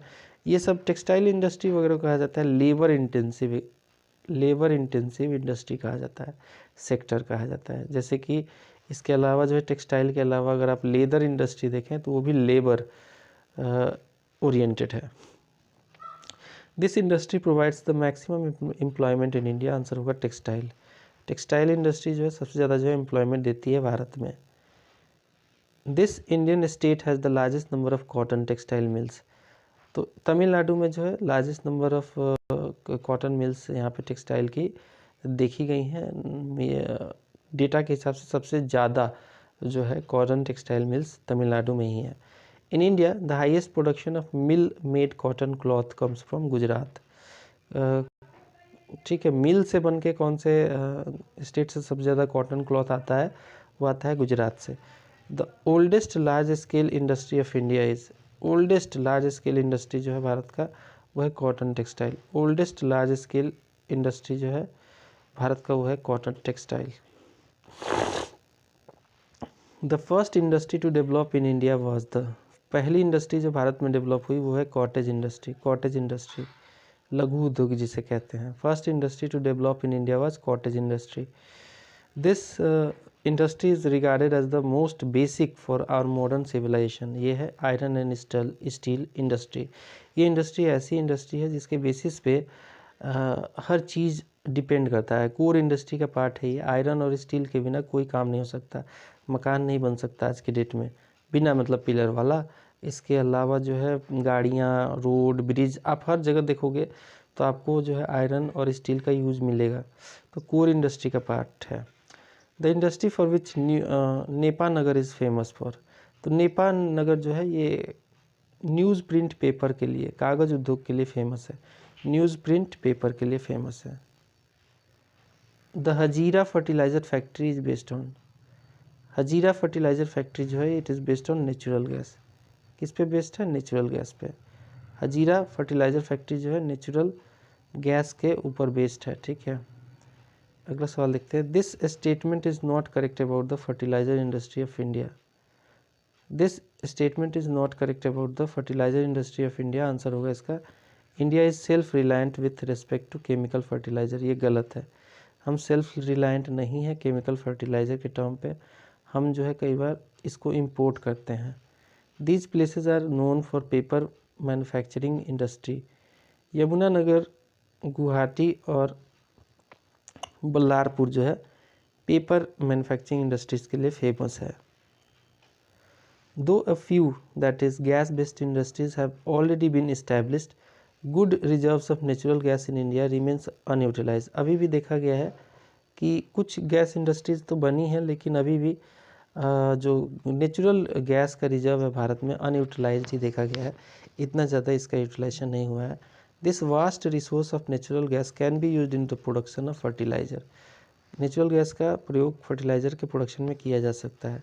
The oil and natural gas corporation जो है जिसे ONGC कहते हैं, इसे कब सेटअप किया गया था? इसे सेटअप किया गया था 1956 में। Oil and natural gas commission को कब सेटअप किया गया था? 1956 में। ऑयल इंडिया लिमिटेड एक इंटरप्राइज़ है, किस चीज़ में इन्वॉल्व है? ऑयल इंडिया लिमिटेड एक इंटरप्राइज़ है, किस चीज़ में इन्वॉल्व है? ये ऑयल एक्सप्लोरेशन में इन्वॉल्व है। With reference to the public sector undertaking in India, the correct statement आपको बताना है। With reference to public sector PSU के रिस्पेक्ट में आपको करेक्ट स्टेटमेंट बताना है। करेक्ट स्टेटमेंट है minerals and metals trading corporation of India जो है limited is largest non oil importer of the country. ठीक है, minerals and metals trading corporation of India जो लिमिटेड है, it is the largest non oil importer of the country. Project and equipment corporation of India जो है it is under the ministry of industry. इसके अलावा देखें ECGC जिसे हम कहते हैं ECGC लिमिटेड जो है export credit guarantee corporation of India बोलते हैं इसको, provides export credit insurance support to Indian exporters. It is not related to enforcing quality control and compulsory pre shipment inspection. Correct statement again पूछा है, correct statement ही answer में यहाँ पे दिया गया, that is MMTC limited is the largest international trading organisation. इसके अलावा बात करें नीलांचल जो इस्पात निगम है limited, it has been set up by MMTC jointly with government of Orissa. अगला सवाल देखिए, this is the largest trading government company of India. Largest trading government company of India है mineral and metals trading corporation, जिसे in short MMTC बोलते हैं। Minerals and metals trading corporation को MMTC बोलते हैं और लार्जेस्ट भारत सरकार की ट्रेडिंग गवर्नमेंट कंपनी है। With reference to the functions of public sector in India, correct statement आपसे पूछा है। With reference to the functions of public sector in India correct statement पूछा है, तो करेक्ट स्टेटमेंट क्या है?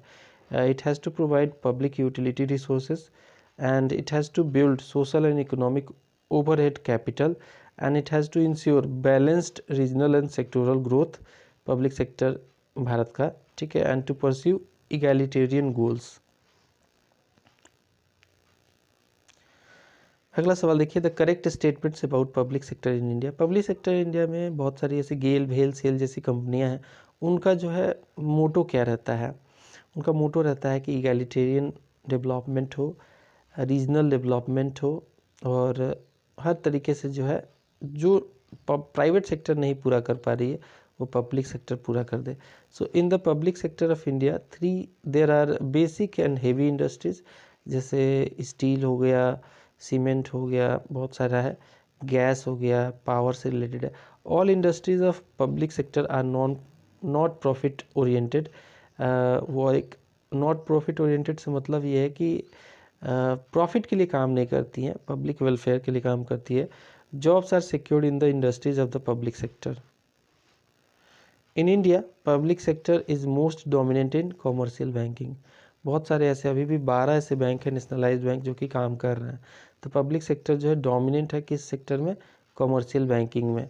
एमंग एनटीपीसी, सेल, भेल, TISCO, it is not a public sector undertaking. TISCO, Tata का जो है, टिस्को जो है टाटा से रिलेटेड है, स्टील की कंपनी है ये टिस्को। ये जो है प्राइवेट सेक्टर की कंपनी है, पब्लिक सेक्टर की नहीं है। नेशनल थर्मल पावर कॉरपोरेशन जो है एक पब्लिक सेक्टर की कंपनी है। Steel authority of India limited, ये भी एक गवर्नमेंट की कंपनी है। भेल, भारत हेवी अर्थ्स लिमिटेड जो है, अर्थ मूवर्स लिमिटेड बोलते हैं इसको, ये भी एक भारत की कंपनी है पब्लिक सेक्टर की। It is not a public enterprise. Leather factory Gwalior, ये जो है एक पब्लिक इंटरप्राइज नहीं है। एमंग सेल, भेल, ओएनजीसी और इसार ऑयल, कौन सा जो है पब्लिक सेक्टर कंपनी नहीं है? Is not of the same category, public sector का नहीं है। इसार ऑयल, इसार ऑयल जो है जिसका अब नया नाम न्यारा एनर्जी है, न्यारा एनर्जी, ये एक प्राइवेट सेक्टर की कंपनी है, प्राइवेट सेक्टर की कंपनी है। At present the government holding in BPCL, Bharat petroleum corporation limited में गवर्नमेंट का जो शेयर ऑफ होल्डिंग है वो है 52.98%। तो टेक्निकली अभी भी ये भारत की पब्लिक सेक्टर की कंपनी है। Which of the following are the public sector undertakings of the government of India? तो देख सकते हैं हम, Balmer Lawrie and company limited Bharat की पीएसयू है। ड्रेजिंग कॉरपोरेशन ऑफ इंडिया, ये भारत की पीएसयू नहीं है, प्राइवेट सेक्टर की कंपनी है। इसके अलावा educational consultants of India limited, ये भी भारतीय एक पीएसयू है। तो 1 और 3 है, 2 नहीं है। Which among the following is in private sector? Private sector की एकमात्र कंपनी है इसार oil.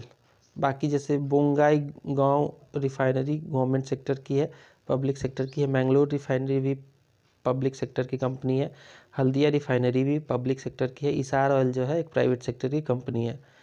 Which of the following oil refineries are in the public sector? Public sector में सभी हैं। डिगबोई ऑयल रिफाइनरी जो कि आसाम में है, ये पब्लिक सेक्टर का है। इसके अलावा बरौनी ऑयल रिफाइनरी बिहार में है, ये भी पब्लिक सेक्टर का है। नून माटी ऑयल रिफाइनरी भी पब्लिक सेक्टर का है। मथुरा ऑयल रिफाइनरी जो कि आगरा में है, मथुरा में है, यूपी में, ये भी है पब्लिक सेक्टर का। HAL is related to manufacturing of aircraft. HAL क्या करता है? एयरक्राफ्ट बनाने का काम करता है। HAL क्या करता है? एयरक्राफ्ट बनाने का काम करता है। Among the MMTC, MTNL, NLC, NCL, NHPC, it is related with the field of electricity generation। तो नेशनल हाइड्रो पावर कॉरपोरेशन जो है ये भारत में इलेक्ट्रिसिटी बनाने का काम करता है। ठीक है, आंसर होगा NHPC। The development of tourism and hotel industry in India is the function of whom? तो देखिए भारत में जो है टूरिज़्म और होटल इंडस्ट्री को डेवलप करने के लिए ITDC है, जिसका फुल फॉर्म है India tourism development corporation. In the year BSNL, in which year BSNL was established? BSNL को सन 2000 में इस्टेब्लिश किया गया था। In this year BSNL was establish, सन 2000 में BSNL को इस्टेब्लिश किया गया था। और मेरे को अभी भी याद है कि उस समय जब ये इस्टेब्लिश हुआ था तो सिम कार्ड जो इशू होता था वो सिम कार्ड काफ़ी महंगा हुआ, मतलब बहुत मुश्किल से मिलता था, महंगा तो नहीं कह सकते। एमंग द BSNL, NTPC, भेल, SBI, in this public sector enterprise the government has 100% equity. तो BSNL जिसे भारत संचार निगम लिमिटेड बोलते हैं, इसमें गवर्नमेंट की इक्विटी 100% है, प्राइवेट का इसमें कोई भी कंट्रीब्यूशन है ही नहीं। बाकी में जो है प्राइवेट का है। In 2021-2022 the top 3 loss making central PSUs, जो top 3 loss making central public sector की इंटरप्राइजेज है 2021-22 में, वो है BSNL, बहुत बड़ा लॉस खा के बैठी है। इसके अलावा महानगर टेलीफोन निगम लिमिटेड भी लॉस में है। एयर इंडिया एसेट होल्डिंग, अब तो इसको बेच दिया गया है, ठीक है, टाटा ने एक्वायर कर लिया है, तो ये भी लॉस में ही थी। The gas authority of India limited, जिसे गेल कहते हैं, has plan to invest ₹8,000 crore for laying pipeline from Vijayawada से लेकर विजयपुर तक ये पाइपलाइन बिछाएगी। 8,000 करोड़ रुपए का खर्चा आएगा। This now decide the oil prices in India. तो ऑयल कंपनीज जो हैं वही डिसाइड करती हैं ऑयल प्राइसेस क्या होगा भारत में, सरकार इसको डिसाइड नहीं करती है, ऑयल कंपनीज खुद डिसाइड करती हैं। The concept of Navratna is associated with selected public sector enterprise. Navratna की कैटेगरी में मिनी रत्न, महारत्न, नवरत्न की जो कैटेगरी है उसमें बहुत सारी पब्लिक सेक्टर एंटरप्राइजेस को रखा गया है, उनके साइज के हिसाब से, उनके परफॉर्मेंस के हिसाब से, ठीक है। आगे बढ़ते हैं। Among the BHEL, IOC, CIL, Oil India Limited, these enjoy Maharatna status. तो सभी जो हैं, भेल भी है, IOC भी है, इंडियन ऑयल कॉरपोरेशन जिसे बोलते हैं, CIL और ऑयल इंडिया लिमिटेड, ये सभी जो है महारत्न की कंपनी है। इन this year Bharat heavy electricals limited, भेल, भारत हेवी इलेक्ट्रिकल्स लिमिटेड जो है, this was received the status of Maharatna company. तो इसको महारत्न की कंपनी बनाया गया था सन 2013 में। भेल को महारत्न की कंपनी बनाया गया था सन 2013 में। The government of India announced a Maharatna scheme for giving more autonomy and power to expand to some of its Navratna in financial year 2010-2011। The government of India announced Maharatna scheme for giving more autonomy and power to expand to some of its Navratna in financial year 2010-11। अगला सवाल देखिए, among the Indian public sector undertaking की बात करें, Indian public sector undertaking, SAIL, BL, ONGC, NTPC, it has not received Maharatna status. तो BEL को जो है अभी तक महारत्न का स्टेटस नहीं मिला है। बाकी सेल को मिल चुका है, ONGC, oil and natural gas corporation, NTPC को भी मिल चुका है। As on 5 August 2023 the Maharatna companies in India are total 13। 5 अगस्त 2023 तक की बात करें तो महारत्न कंपनियों की जो संख्या है भारत में वो 13 है, ठीक है। एज ऑन अगर 5 अगस्त 2023 की बात करें तो नवरत्न कंपनियाँ कितनी हैं, मिनी रत्न, महारत्न, नवरत्न, ये 3 कैटेगरी है। तो नवरत्न कंपनियों की जो कैटेगरी में कंपनियां हैं वो टोटल 14 हैं। Among the coal India limited, Bharat heavy electrical limited, Bharat electronics limited and gas authority of India limited, it is included in Navratna. BEL को महारत्न में नहीं रखा गया है, बेल को जो है रखा गया है नवरत्न कैटेगरी में। तो among the SAIL, GAIL and MTNL, the public sector undertaking included in Navratna is MTNL। MTNL को नवरत्ना में रखा गया है। This company has not been accorded the status of Navratna. नवरत्न का स्टेटस इसमें से जिसको नहीं मिला है वो है Indian aluminium company limited. Indian aluminium company limited को नवरत्ना की कैटेगरी में नहीं रखा गया है। Among the aluminium companies NALCO, BALCO, Hindalco और MALCO, it has been given Navratna status. तो यह नाल्को को जो है नवरत्न स्टेटस मिला हुआ है। The maximum amount which has been provided as financial autonomy by the ministry of heavy industry and public enterprises of union government to mini ratna category 1 is ₹500 crore. The maximum amount which has been provided as financial autonomy by Ministry of Heavy Industry and Public Enterprises of Union Government to Mini Ratna Category 1 is ₹500 crore. 6 more public sector undertakings they have been accorded status of Mini Ratna by Government of India, सितंबर 2006 में दिया गया है। This is not included among them, ये है Indian telephone industries. अगला सवाल देख लेंगे। द करेक्ट मैच आपको बताना है, एक तरफ है एल्यूमिनियम प्लांट और उनका लोकेशन दूसरी तरफ। तो बाल्को का जो है लोकेशन कहाँ पे है, इसका लोकेशन है कोरबा में। बाल्को है एल्यूमिनियम की एक कंपनी, इसका फुल फॉर्म है Bharat aluminium company limited. Indal है इंडियन एल्यूमिनियम कंपनी लिमिटेड, इसका जो है लोकेशन ये है उड़ीसा में हीराकुंड पे है। फिर आता है मद्रास एल्यूमिनियम कंपनी लिमिटेड, इसका जो लोकेशन है ये मेतूर सलेम में है। फिर आता है हिंडाल्को का जो है, Hindalco Hindustan aluminium corporation limited, इसका लोकेशन है रेणुकूट में। The apex institution in the field of industrial finance in India is the apex institution in the field of industrial finance in India is Industrial Development Bank of India। फिर आता है helpline उद्यमी is meant for, उद्यमी helpline जो है ये रखा गया है micro small and medium enterprises के लिए। Headquarter of Madhya Pradesh finance corporation कहाँ पे है? Headquarter of Madhya Pradesh finance corporation है इंदौर में। कहाँ पे है? इंदौर में है। फिर आता है long term credit to small and medium enterprises is provided in Uttar Pradesh through what? Long term credit to small and medium enterprises is provided in Uttar Pradesh through UP small industries corporation, UP state industrial development authority and UP financial corporation के द्वारा। अगला सवाल देखिए, the UP financial corporation does not finance what? UP financial corporation जो है finance नहीं करती है टूरिज्म रिलेटेड इंडस्ट्रीज़ को। उद्योग बंधु, उद्योग बंधु क्या है? उद्योग बंधु जो है it is an organisation to assist industrial units in solving time bound establishment and investment related problems को सॉल्व करने के लिए ये बनाया गया है। उद्योग बंधु जो है it is organisation to assist industrial units in solving time bound establishment and investment related problems. अगला सवाल देखते हैं, this reason of Uttar Pradesh has developed most from the industrial point of view.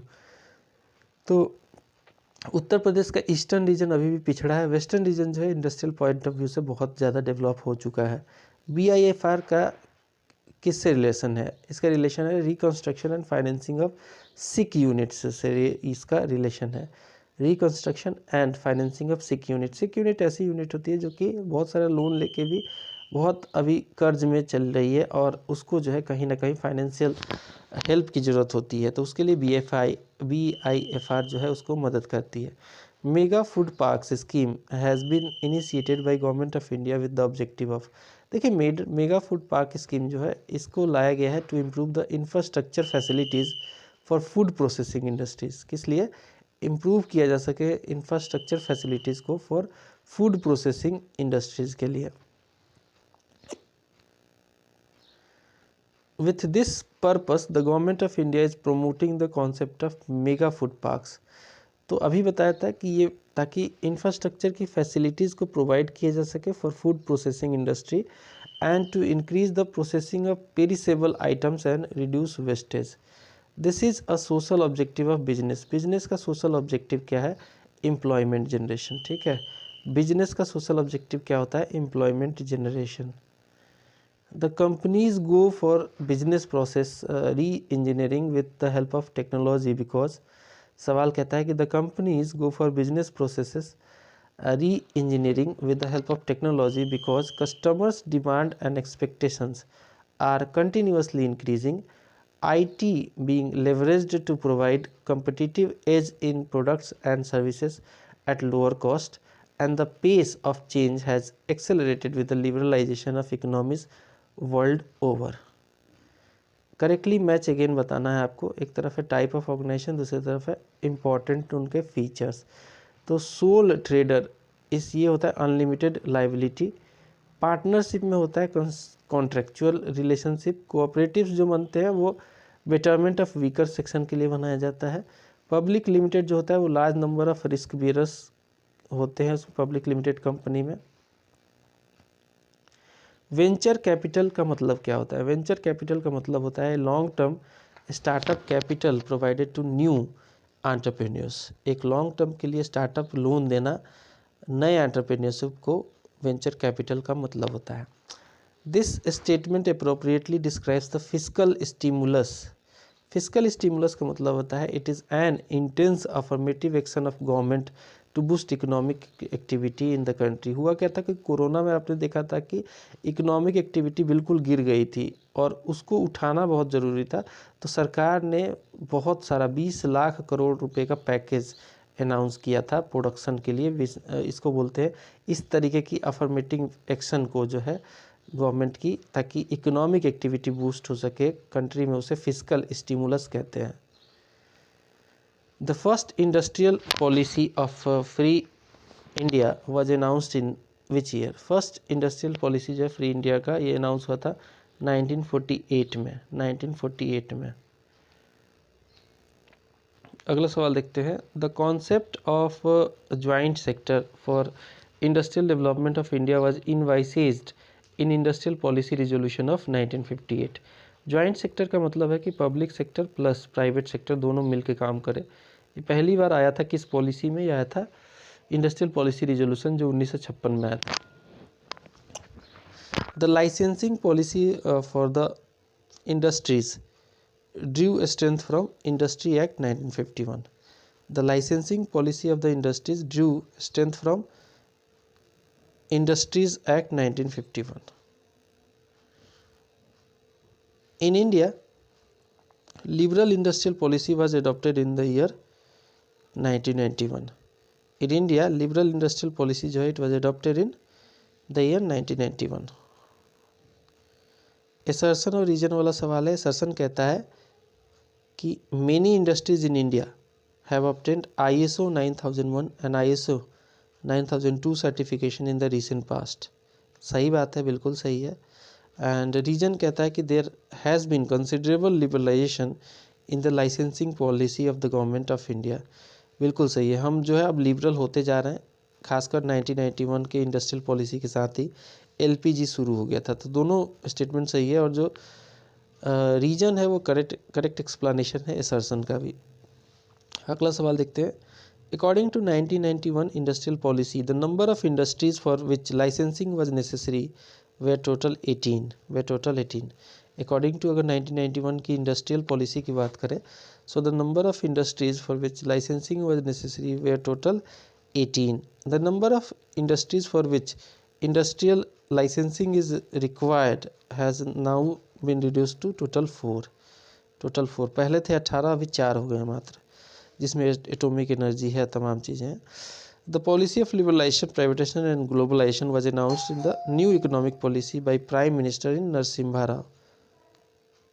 अगला सवाल देखते हैं। अगला सवाल कहता है कि द इंडस्ट्रियल पॉलिसी 1991 में जो आई थी, जो कि LPG लेके आई थी, liberalisation, privatisation and globalisation, this was criticised on the number of points. बहुत सारे पॉइंट पे इसे क्रिटिसाइज किया गया। उसमें से एक आपको क्रिटिसिज्म का पॉइंट बताना है, वो है नेग्लेक्ट ऑफ एग्रीकल्चर सेक्टर। इसमें देखा गया कि एग्रीकल्चर सेक्टर पे इतना फोकस नहीं किया गया। ज़्यादा से ज़्यादा फोकस जो था वो इंडस्ट्री के ऊपर था, सर्विस सेक्टर के ऊपर था।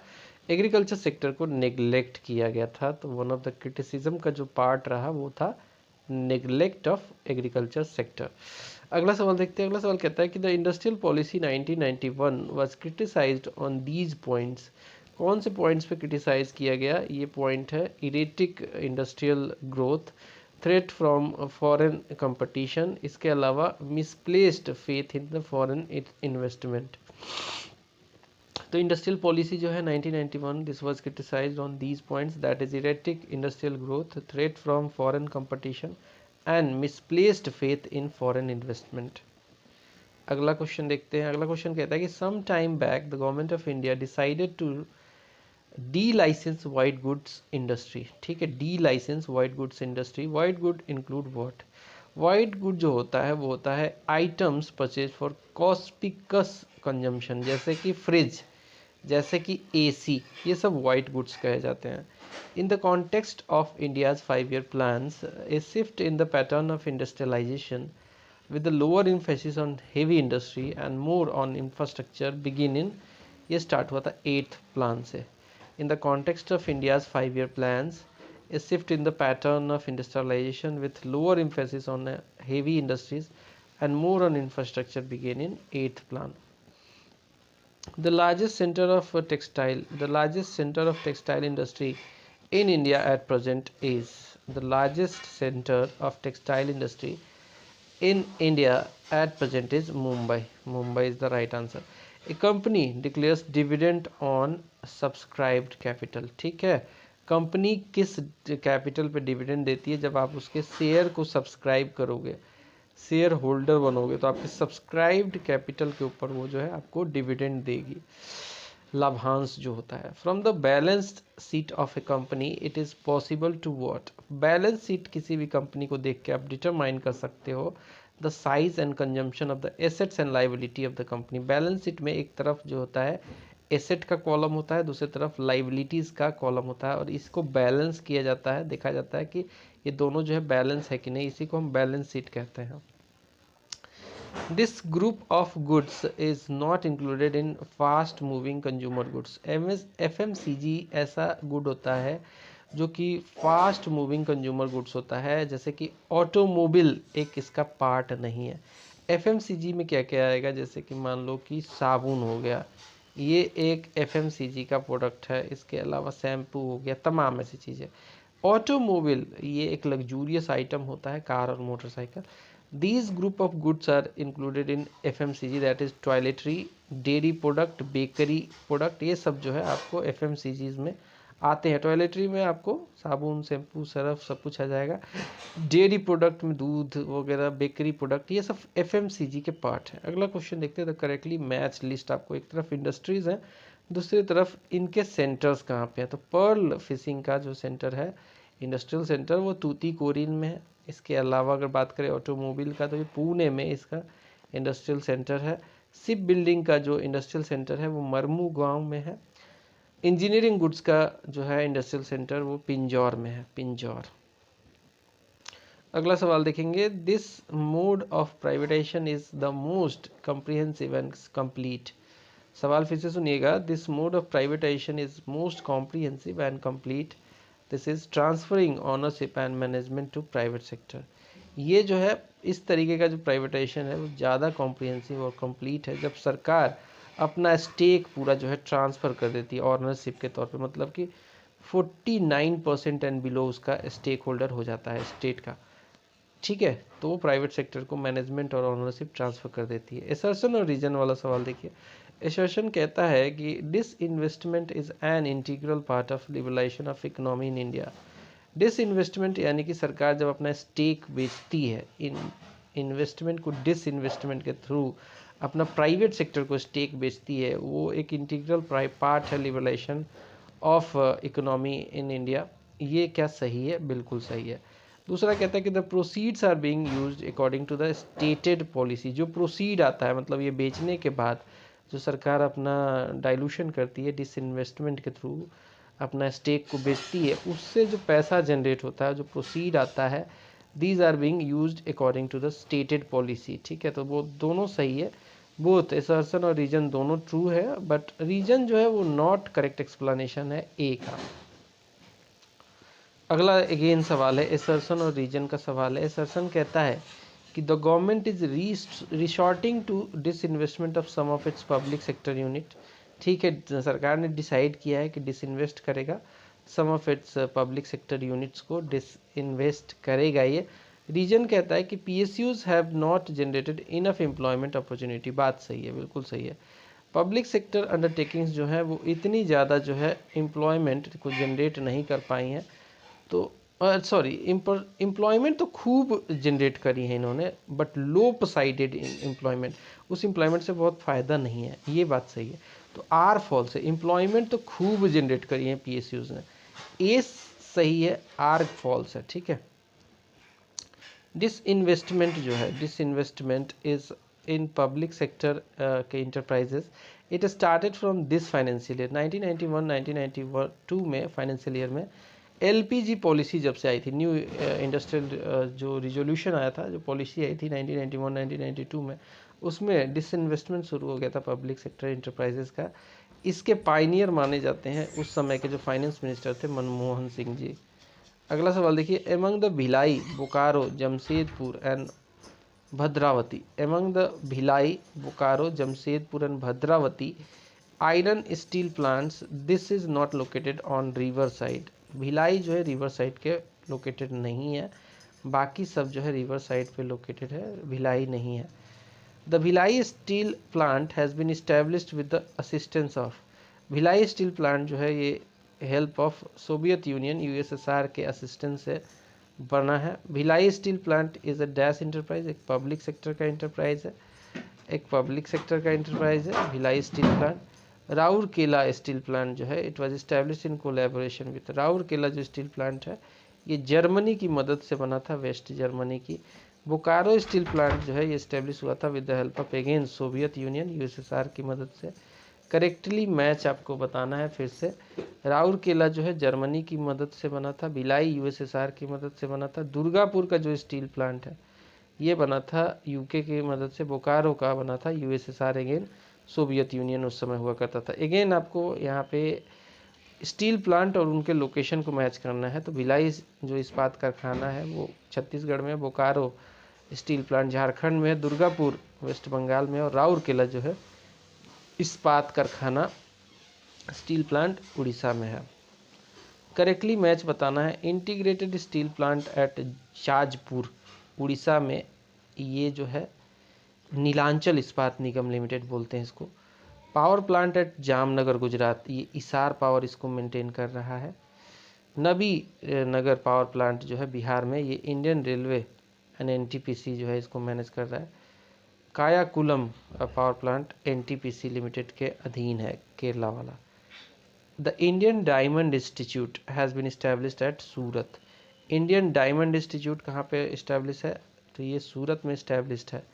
Foreign equity holding allowed in small scale sector 1995-1996 के हिसाब से देखें तो फॉरेन इक्विटी जो होल्डिंग है which is allowed in small scale sector वो है 24%। वो कितना है? वो 24% है।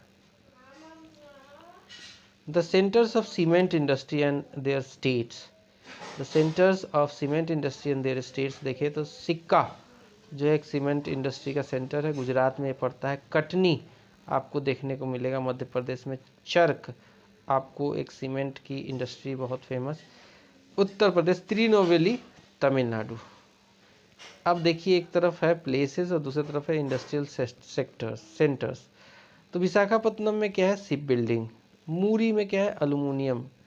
गुरुग्राम फेमस है ऑटोमोबाइल इंडस्ट्री के लिए और पंकी जो है ये फेमस है फर्टिलाइजर्स के लिए।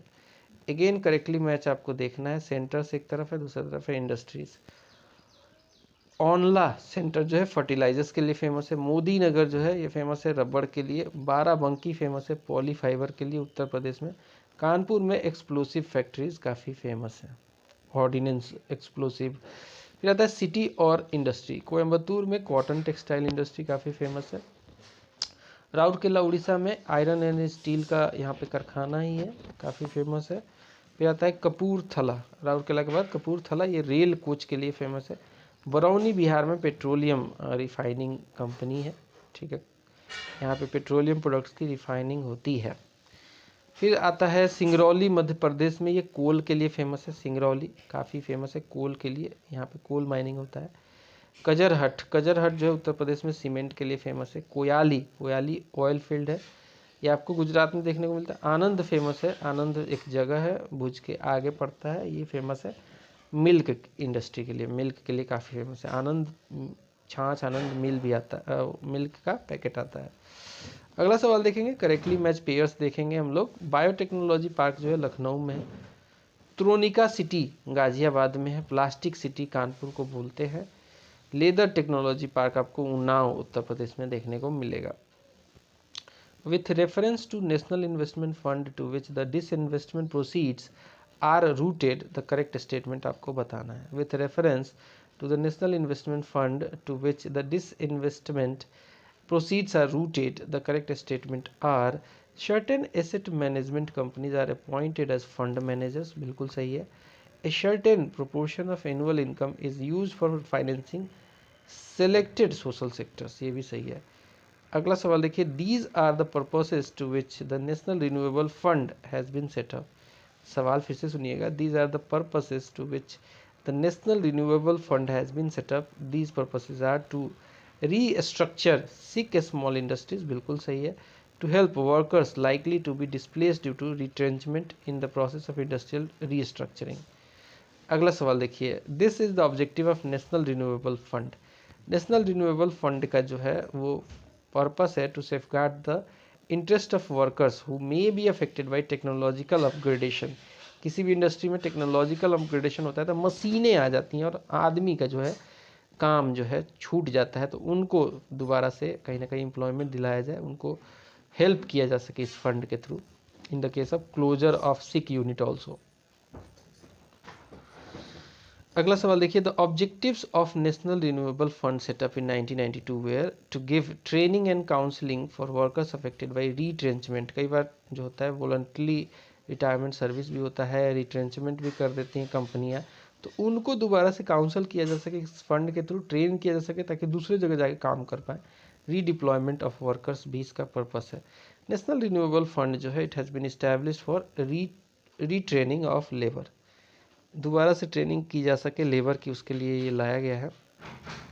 सवाल अगेन उसी से है, national renewable fund was constituted for the purpose of social security, कि लोगों का रिट्रेंचमेंट हो जाता है, कई बार छटनी कर देती हैं कंपनियां अपने एम्प्लॉयज़ का, तो उस केस में सोशल सिक्योरिटी बनाए रखने के लिए, उनको ट्रेनिंग देने के लिए, उनको दोबारा से डिप्लॉयमेंट कराया जा सके, उसके लिए सोशल सिक्योरिटी के लिए ये फंड लाया गया है, नेशनल रिन्यूएबल फंड।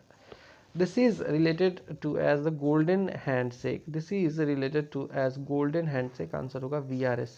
VRS यानी कि वॉलंटरी रिटायरमेंट स्कीम जो है, VRS जिसे कहते हैं, this is referred to as golden handshake. Kandla जो कि एक पोर्ट है, गल्फ ऑफ कच्छ में ये पड़ता है, ओल्डेस्ट पोर्ट ये माना जाता है। It is well known for Asia's first export processing zone है ये, एशिया का पहला एक्सपोर्ट प्रोसेसिंग जोन है ये बंदरगाह कांडला। अगला सवाल देखिए, industrial development in India to an extent is constrained by, industrial development in India to an extent is constrained by lack of savings to invest. Bharat में सेविंग की कमी है, इससे इन्वेस्टमेंट की कमी हो जाती है। लैक ऑफ टेक्नोलॉजी भी देखी जाती है, इसके अलावा स्किल्स एंड इंफ्रास्ट्रक्चर की कमी है। Limited purchasing power among the larger masses, जो लोगों के पास भी है, देखा जाता है कि लिमिटेड परचेजिंग पावर है, क्योंकि उनका जो है पर कैपिटा इनकम इतना ज़्यादा नहीं है। क्रिजिल, क्रिजिल का काम क्या है? ये क्रेडिट रेटिंग इंस्टीट्यूट है। क्रिजिल का काम है इवेलुएट करता है credit worthiness of the company, credit worthiness of the company को ये इवेलुएट करता है CRISIL. The term base erosion and profit shifting is sometimes seen in the news in the context of what. ये टर्म जो है base erosion और profit shifting, ये news में देखा गया है in the context of what, in the context of curbing of tax evasion by multinational companies. ठीक है, base erosion and profit shifting जो है ये टर्म्स है, ये देखेंगे न्यूज़ में इन the context of curbing of tax evasion by multinational companies. अगला देखिए, a labour intensive industry is one that, labour intensive जो इंडस्ट्री होती है वहाँ पे लेबर का एम्प्लॉयमेंट ज़्यादा होता है, मोर एम्प्लॉयज जो होते हैं हाथ से काम करते हैं, मशीनों की संख्या कम होती है, जैसे कि textile industry, handloom industry, leather industry, ये सब जो है आपको लेबर इंटेंसिव जो है इंडस्ट्री कही जाती हैं। This group is not co partner of industrial relation, this group is not co partner of industrial relation. Answer होगा consumers and their organisations, consumers and their organisations are not co partners of industrial relation. The largest producer of sugar in India, state की बात कर रहे हैं, 2021-22 का data देखेंगे तो सबसे ज़्यादा किसी स्टेट ने जो प्रोड्यूस किया शुगर वो था महाराष्ट्र, वो था महाराष्ट्र। अगला सवाल देखेंगे, among the Punjab, Andhra Pradesh, Haryana and Uttar Pradesh, sugar industry is mostly developed in the state Uttar Pradesh. Uttar Pradesh में शुगर इंडस्ट्री बहुत डेवलप्ड हुई है। Among the Punjab, Andhra Pradesh, Haryana, Uttar Pradesh, sugar industry जो है सबसे ज़्यादा डेवलप हुई थी उत्तर प्रदेश में। The president of sugar de control committee was, the president of sugar de control committee was C Rangarajan साहब, सी रंगराजन साहब। अब आता है, एक तरफ जगह है, दूसरी तरफ वहाँ पे कौन सी फैक्ट्रीज लगी हुई हैं, तो कटनी काफ़ी फेमस है, आपको मध्य प्रदेश में देखने को मिलेगा कटनी, यहाँ पे सीमेंट और लाइमस्टोन की फैक्ट्री है। सूरत में आपको देखने को मिलेगा कॉटन टेक्सटाइल की फैक्ट्रीज, ठीक है। चर्क जो है सीमेंट के लिए फेमस है, लुधियाना होजरी के लिए फेमस है, जो कि आपको पंजाब में पड़ता है, होजरी के लिए फेमस है। द करेक्टली मैच लिस्ट आपको बताना है, इंडस्ट्री एक तरफ है, दूसरी तरफ प्रोडक्शन सेंटर। जूट का प्रोडक्ट जो है सबसे ज़्यादा टीटागढ़ में होता है, सिल्क टेक्सटाइल का प्रोडक्शन बेंगलुरु में होता है, वुलन होजरी लुधियाना में आपको देखने को मिलेगा। वुलन कारपेट जो है आपको भदोही उत्तर प्रदेश में देखने को मिलेगा। अगला सवाल देखिए, हिंडाल्को जो कि एक एल्युमिनियम फैक्ट्री है, लोकेटेड है रेणुकूट में, owes its site basically to abundant supply of electricity. अगला सवाल देखेंगे, एमंग द गुजरात, महाराष्ट्र, तमिलनाडु, इन सब स्टेट की बात करें, उत्तर प्रदेश भी है इसमें, this state enjoy ideal condition for development of petrochemical industry.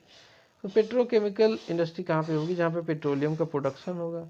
तो पेट्रोलियम के जो है आपको रिसोर्सेज बहुत ज़्यादा पाए जाते हैं गुजरात में, तो पेट्रोकेमिकल इंडस्ट्री के लिए फेमस है गुजरात।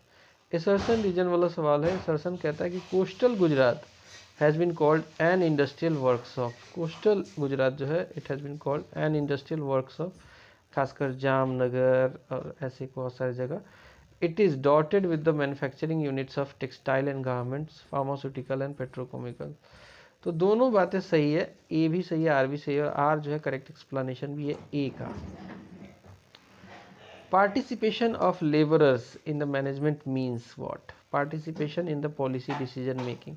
जब देखिए जब कोई कंपनी काम करती है, कोई इंस्टीट्यूट है, कोई कारखाना है, ठीक है, तो वहाँ पे एक तो होता है मैनेजमेंट, दूसरी तरफ होता है लेबर्स। लेबर्स रिप्रेजेंट करता है यूनियन, लेबर यूनियन के द्वारा, ठीक है। तो इन दोनों के बीच में जो है रिलेशनशिप अच्छा नहीं होता है। जब अगर रिलेशन अच्छा होगा, यानी कि लेबर अगर पार्टिसिपेट करे मैनेजमेंट में, तो सब कुछ अच्छे से चलेगा। That is called participation in policy decision making. Labour he policy में भी पार्टिसिपेट करे कि पॉलिसी जो बन रही है उसमें लेबर को देख के पॉलिसी बनाया जाए तो अच्छा रहेगा, प्रोडक्शन भी बढ़ेगा, लेबर भी खुश रहेगा। Among the Bhilai, Ranchi, Asansol, Durgapur. Among the Bhilai, Ranchi, Asansol, Durgapur, this industrial town is located on the छोटा नागपुर प्लेटू, इसका नाम है रांची। एमंग अगर बात करें भिलाई, रांची, आसनसोल, दुर्गापुर, तो इसमें जो इंडस्ट्रियल टाउन जो लोकेटेड है छोटा नागपुर प्लेटू में, वो है Ranchi.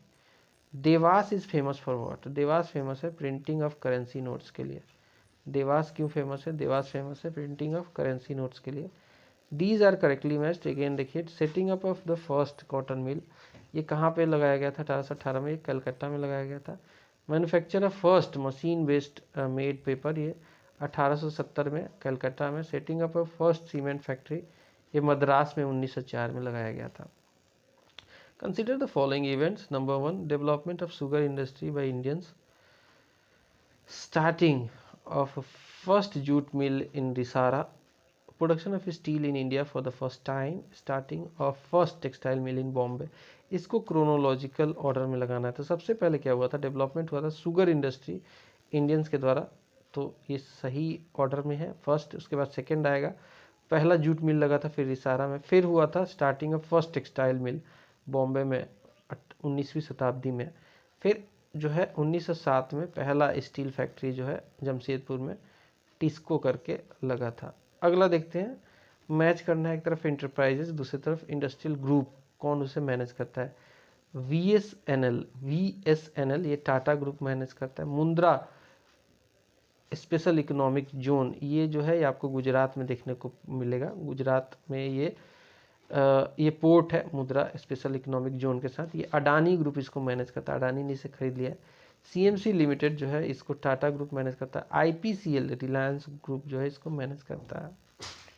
The multinational companies functioning in India are, Bharat में जो मल्टीनेशनल कंपनियां हैं, जो कि दूसरे देश की कंपनी आके हमारे यहाँ काम कर रही हैं, उसमें टीवी और मोबाइल की कंपनी सैमसंग है और एलजी काफ़ी फेमस है।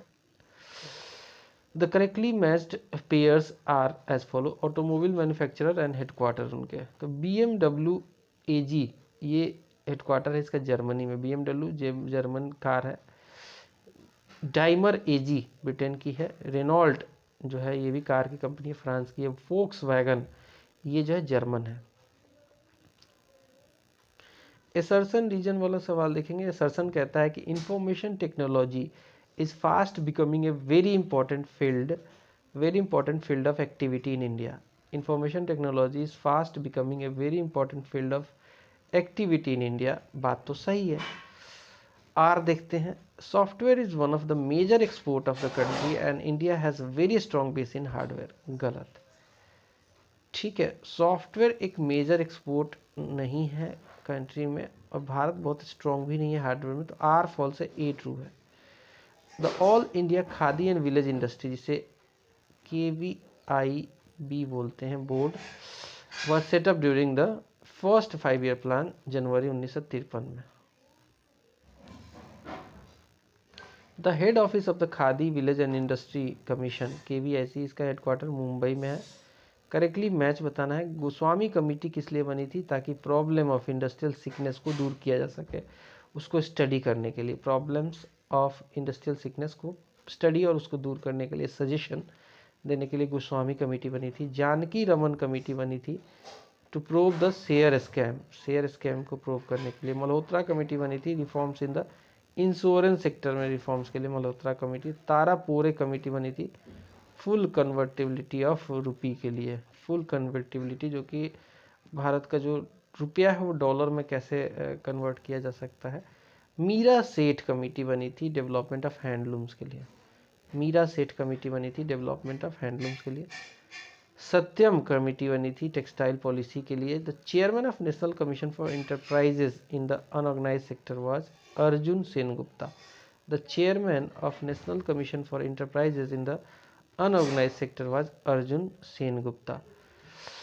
Rajasthan State Industrial Development and Investment Corporation, established in year 1969 under the Companies Act of 1956, helps to what?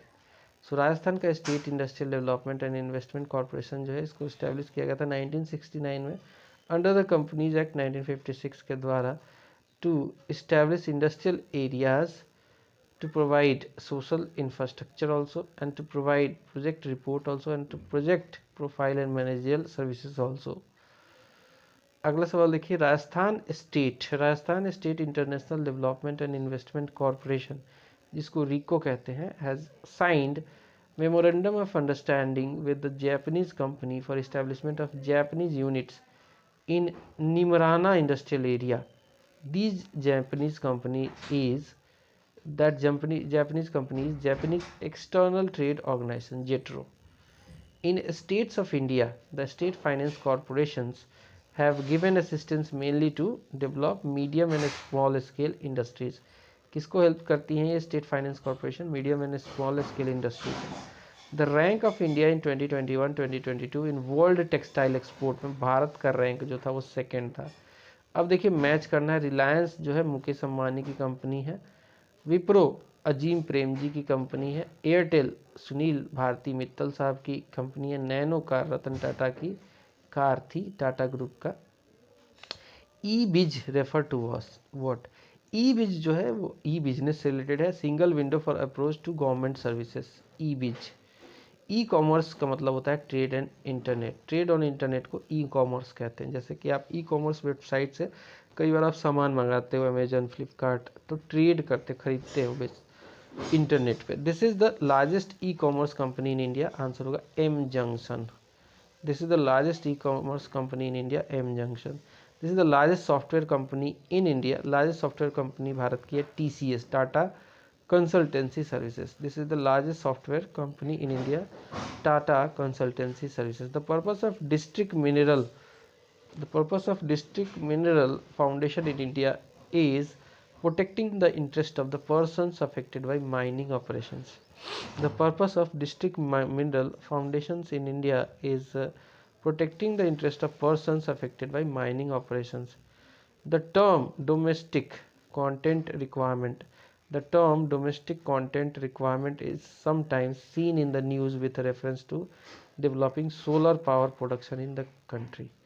The term domestic content requirement is sometimes seen in the news with reference to developing solar power production in our country. With reference to the Indian Renewable Energy Development Agency Limited, IREDA, the correct statement are. With reference to Indian Renewable Energy Development Agency Limited, IREDA, correct statement क्या है? That is it is a public limited government company, बिल्कुल सही है। It is a non banking financial company. क्या है ये? एक NBFC है। तो दोस्तों यहाँ पे इंडस्ट्रियल सेक्टर कंप्लीट होता है। अगला टॉपिक आएगा टर्सरी सेक्टर।